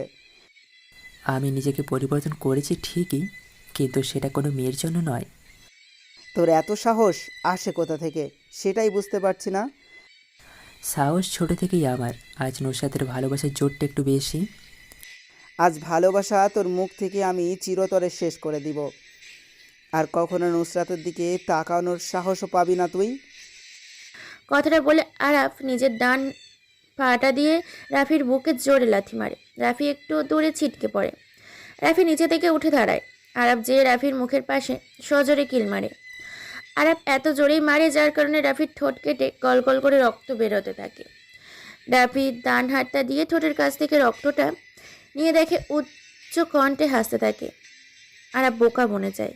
একটা ছেলে ঠোঁট ফেটে রক্ত বেরোচ্ছে সেটা দেখে সে কিভাবে হাসতে পারে? রাফি কি পাগল হয়ে গেছে নাকি কিছু বুঝতে পারছে না। রিফাত পেছন থেকে রাফির কাছে গিয়ে দাঁড়ায়। হাতে থাকা স্টাম্পটা দিয়ে রাফিকে বাড়ি মারবে, তখনই কোথা থেকে একটা স্পাইপারের বুলেট এসে রিফাতের ডান পায়ে লাগে। রিফাত নিচে পড়ে যায়। ব্যথায় তার অবস্থা খারাপ, পা থেকে রক্ত পড়তে থাকে। সে নিচে বসে বসে দুহাত দিয়ে রক্ত বন্ধ করার বৃথা চেষ্টা করছে। রাফি শব্দ করে হাসে। এই হাসিটা যেন আরাফের পছন্দ হয় না। রাফি হাসি তার কাছে বিষের মতো মনে হচ্ছে। সাবধানতা বজায় রেখে আরাফ ডান হাতে স্টিকটা নিয়ে রাফির দিকে এগিয়ে যায় মারার জন্য, কিন্তু সেটা আর পারে না আরাফ। এর আগেই গরম একটা বুলেট এসে আরাফের ডান হাতে লাগে। তার হাতে থেকে শক্ত স্টিকটা নিচে পড়ে যায়। বাম হাতটা দিয়ে ডান হাতের ওপর চেপে ধরে, কিন্তু এই ব্যথা যেন একটু কমার নয়। এখন যদি মৃত্যু হয়ে যেত তাহলে ভালো হতো। এই অসমাপ্ত ব্যথা সহ্য করার মতো না। আরাফদের এই করুণ অবস্থা দেখে পেছনে হাতে স্টিক নিয়ে দাঁড়িয়ে থাকা দুইটা ছেলে দৌড়ে পালিয়ে যায়। উপস্থিত কেউই বুঝতে পারছে না কোথা থেকে সাইলেন্সার লাগানো বুলেট এসে লাগছে আরাফের শরীরে। সবাই অধিক আগ্রহ নিয়ে দেখা যাচ্ছে। রাফি চেয়ারটা টেনে বসে, একটা সিগারেট জ্বালায় সে। পরিবেশটা এখন শান্ত, তবে কিছুক্ষণ পর কী যে হবে জানা নেই কারো। সবার কাছে রাফিকে কেমন চেনা অজানা লাগছে। আগে কখনো রাফির এমন অবাক করার কাণ্ড দেখেনি। রাফি সিগারেটের বিষাক্ত ধোঁয়াগুলো উপরের দিকে ছাড়তে ছাড়তে বলে, আরাফ, কেমন লাগলো আমার শেষ খেলাটা? এতক্ষণ ধরে আমি তোকে কিচ্ছু বলিনি, এর মানে এই না যে আমি বোকা। আমি কিছু বলতে পারবো না। আমি শত্রুকে মারতে একটু টাইম নেই। দেখতে চাই শত্রু আমার প্রতি কতটা কঠোর হতে পারে। কুত্তার বাচ্চা, তোকে আমি দেখে নিব। তুই আমাকে চিনিস না আমি কে, কি আমার ক্ষমতা এই সম্পর্কে তোর কোনো ধারণা নেই। আমি নিজেই নিজের ক্ষমতা সম্পর্কে ধারণা নেই, আবার তোর ক্ষমতা সম্পর্কে কি জানবো আমি? রাস্তার পাতি কুকুরগুলো একটু বেশি চেল্লায়, আর সিংহের একটাই গর্জন যথেষ্ট শহরটা কাঁপানোর জন্য। পিছন থেকে গুলি করে কে? নিশ্চয়ই তোর ছোট ভাই। সাহস থাকলে বল সামনে আসতে, দেখি কার কত দম। মশা মেরে হাত কালো করার কোনো ইচ্ছে আমার নেই। সিংহ সিংহের সাথে লড়াই করবে, কোনো পাতি কুকুরের সাথে না। কথাটা বলে বসা থেকে উঠে দাঁড়ায় রাফি। বাম হাতটা দিয়ে চেয়ারটাকে ফেলে দেয় সে। সামনে যেয়ে নুসরাতের হাতটা ধরে সে। পেছন থেকে চিৎকার দিয়ে আরাফ বলে, রাফি, তোর সাথে আমার আবার দেখা হবে। এখন সময়টা তোর ছিল, কিন্তু তখন আমি সময়টাকে নিজের করে নিব। চ্যালেঞ্জ রইল। আরাফের কথা শুনে রাফি মাথাটা বাঁকা করে জোরে বলে, দাওয়াত রইল আমার নির্বচ্ছিন্ন শহরে। নিজের শহরে ডেকে এনে ভালো খাতিরদারি করব, চলে আসিস। রাফি কথাটা বলে সেখানে আর দাঁড়ায় না। নুসরাতকে বাইকের পেছনে বসিয়ে রওনা দেয় তাদের গন্তব্যে। রাত 12টা কিংবা 1টা হবে। বাইরে মুষলধারে বৃষ্টি পড়ছে। শহরটা এই বৃষ্টিতে ভিজতে ভিজতে পরিষ্কার হয়ে যাচ্ছে, কিন্তু এই শহরের কিছু মানুষ মন এখনো পরিষ্কার হয়নি। ভিতরে রয়ে গেছে অহংকার, হিংসা, মিথ্যে, আরও কত কিছু। মিরপুরের এই রাস্তাটা আজ বড্ড ফাঁকা, কোথাও কোনো মানুষের আনাগোনা নেই। নিস্তব্ধ হয়ে গেছে ব্যস্ত শহরটা। দূর থেকে ল্যাম্পপোস্টের আলো স্পষ্ট দেখা যাচ্ছে। মিরপুরের এই নীরব রাস্তায় একদল লোক দাঁড়িয়ে আছে, পরনে সবার রেইনকোট। রেইনকোটে কালো কালারের আবার কালো হলুদ। কেন তারা এইভাবে বৃষ্টির মধ্যে রাস্তায় দাঁড়িয়ে আছে, কি তাদের উদ্দেশ্য? রাফি আজকে রাতে মিশনের জন্য প্রস্তুত হয়ে গেছে। কালো কালারের পরিচিত রেইনকোটটা পরে বাইকটা স্টার্ট দেয়। আজকে বাইরে অনেক বৃষ্টি, রাস্তাটা পুরো ফাঁকা। নিজের মা বাবার মৃত্যুর প্রতিশোধ নিতে সালমানের মৃত্যুর ঘোষণা করতে যাচ্ছে রাফি। সন্ধ্যা থেকে রাফি টনিকে দেখছে না, যার কারণে একাই মিশনে বের হয় রাফি। মিরপুরে স্টেডিয়ামের পাশের রাস্তায় এসে বাইকটা থামায় রাফি। সামনে অনেকগুলো লোক রেইনকোট পরে দাঁড়িয়ে আছে। তাদের মধ্যে থাকা চেয়ারে বসে থাকা লোকটা যে সালমান সেটা বুঝতে রাফির কোনো অসুবিধা হলো না। রাফির সামনের দিকে এগিয়ে যায়। সালমানের সামনে একটা চেয়ার খালি পড়ে আছে। রাফি যে সেটাতে পায়ের উপর পা তুলে বসে। সালমান এতক্ষণ রাফির জন্যই অপেক্ষা করছিল। বৃষ্টির আমেজটা কমে আসছে, কিন্তু জোর বেগে হাওয়াটা থামার নামই নিচ্ছে না। গাছ থেকে পানি পড়ার টইচুম্বুর আওয়াজটা এখন পরিবেশটাকে আরও রহস্যময় করে তুলেছে। দুজনের মধ্যে নীরবতা বিরাজ করছে, কিন্তু এই সময় নীরবতা যেন শোভা পাচ্ছে না। তাই নীরবতা ভেঙে প্রথমে সালমান বলতে শুরু করে। আমার সামনে এখন বসে আছে বাংলাদেশের সবচেয়ে বড় মাফিয়া লিডার রাফু ভাই। একটা শহর কাঁপাতে তার নিজের নামটাই যথেষ্ট। সে কেন আমাকে মারার জন্য এত গেম কেন, সেটা বুঝতে পারছি না। কী কারণে আমি তার শত্রু হয়ে গেছি? আমি কাউকে মরার আগে বলি না কী কারণে তাকে মেরেছি। রাফু ভাই কোথায় আপনার সৈন্যদল? রাফু ভাই কোথায় আপনার সৈন্যদল? আমার পিছনে তাকিয়ে দেখেন কত সৈন্য দাঁড়িয়ে আছে আমাকে রক্ষা করার জন্য। আপনি একা তো আমাকে মেরে এখান থেকে চলে যেতে পারবেন না, তাই না? তোকে পাহারা দেওয়ার জন্য এত পালা কুত্তার প্রয়োজন হয়, কিন্তু আমার কাউকে প্রয়োজন হয় না। আমি একাই 100। আজ আর সেই পুরনো ডায়লগ কাজ হবে না। এই শহরে একটাই বাঘ থাকে, তার নাম সালমান খান। আমার কথায় শহরটা চলে। তুই কী করবি আমার? ছোট একটা শহর তোর কথাই চলে, কিন্তু আমার কথাই পুরো দেশের মাফিয়া পোলাপান চলে। আজ তোকে বাঁচাতে কেউ আসবে না, সেটাই আমার বড় দুঃখ। কিন্তু আমার কিছু করার নেই রে। আজ আমি নিজ হাতে তোকে মারবো। সময় কার কখন বদলে যায় সেটা বলা যায় না, কিন্তু আমি বলতে পারি আজ এখানে তুই বেঁচে থাকবি। আমি বসে বসে দেখবো তুই একা কী করতে পারিস। কথাটা শুনে রাফি বসা থেকে উঠে দাঁড়ায়। পেছন থেকে পিস্তলটা বের করে পরপর 4টা গুলি করে। চোখের পলকে আগেই সালমানের পেছনে দাঁড়ানো লোকগুলো কারোর মাথায়, কারোর পায়ে বা বুকে লাগে। কেউ রাফিকে গুলি করার সময় পায় না। রাফি পিস্তলটা রিলোড দিয়ে আবার এসে সালমানের সামনের চেয়ারে বসে পড়ে। সালমান জানে রাফি অনেক ভয়ঙ্কর মাস্তান, কিন্তু আজ প্রথম তা নিজের চোখের সামনে দেখল। রাফি রক্তের নেশায় মেতে উঠেছে। শত্রুর তাজা রক্তের গন্ধ যেন তার কাছে অতি প্রিয়। সালমান রাফির উদ্দেশ্য করে বলে, 4 জন লোক মেরে নিজেকে রাফিয়ান দাবি করা মানে বেকার স্বর্গে বাস করা, একই কথা। পেছনে ফিরে তাকিয়ে দেখ, আর মাত্র 2 জন লোক আছে, কেউ বেঁচে নেই। রাফি কথাগুলো সালমানের পেছনে ফিরে তাকায়। দেখে 2 জন ছেলে বাদে কেউ বেঁচে নেই, সবাই নিচে পড়ে আছে। তাদের নিথর দেহ দেখে সালমান ভয় পেয়ে যায়, কিন্তু রাফির সামনে তা প্রকাশ করছে না। সালমান মুচকি হেসে নিজেকে স্বাভাবিক করে নেয়। রাফি একটু অবাক হয় সালমানের এমন মুচকি হাসি দেখে। কি হলো, তুই এমন করে হাসছিস কেন? হাসবো না বা কেন? আমার হাসির কারণ আছে, তাই আমি হাসতেছি। সালমান কোনো কারণ ছাড়া হাসে না। সালমানের রহস্যময় কথাটা রাফির সহ্য হয় না। পিস্তলটা পিছন দিকে তাক করে পরপর 2টা গুলি করে পেছনে 2টো ছেলেও পিচ ঢালা রাস্তার ওপর পড়ে যায়। সালমান আরও জোরে হাসতে থাকে। রাফি যে সালমানের দিকে রেইনকোটের ধরে বলতে থাকে, শেষ, তোর পালা কুকুরগুলো সব মরে রাস্তায় পড়ে আছে। পেছনে তাকিয়ে দেখে নে, তোকে এখনই শেষ করে দেবো আমি। চালাগুলি দেখি কেমন বুকের পাটা তোর। এখনো অনেক মাইন্ড গেম খেলা বাকি আছে, তোর সাথে সেটা শেষ করে নিয়ে আগে। আমি আর অপেক্ষা করতে চাই না, সময় অনেক দিয়েছি আর না। আজ আমি এখানেই খেলা শেষ করে দেব। নো নো নো মিস্টার রাফু ভাই, সেই ভুলটা করবেন না। নিজেই নিজের বিপদ ডেকে আনবেন না। হঠাৎ করে গলার শব্দ পেয়ে আর সালমানের দিকে তাকায়।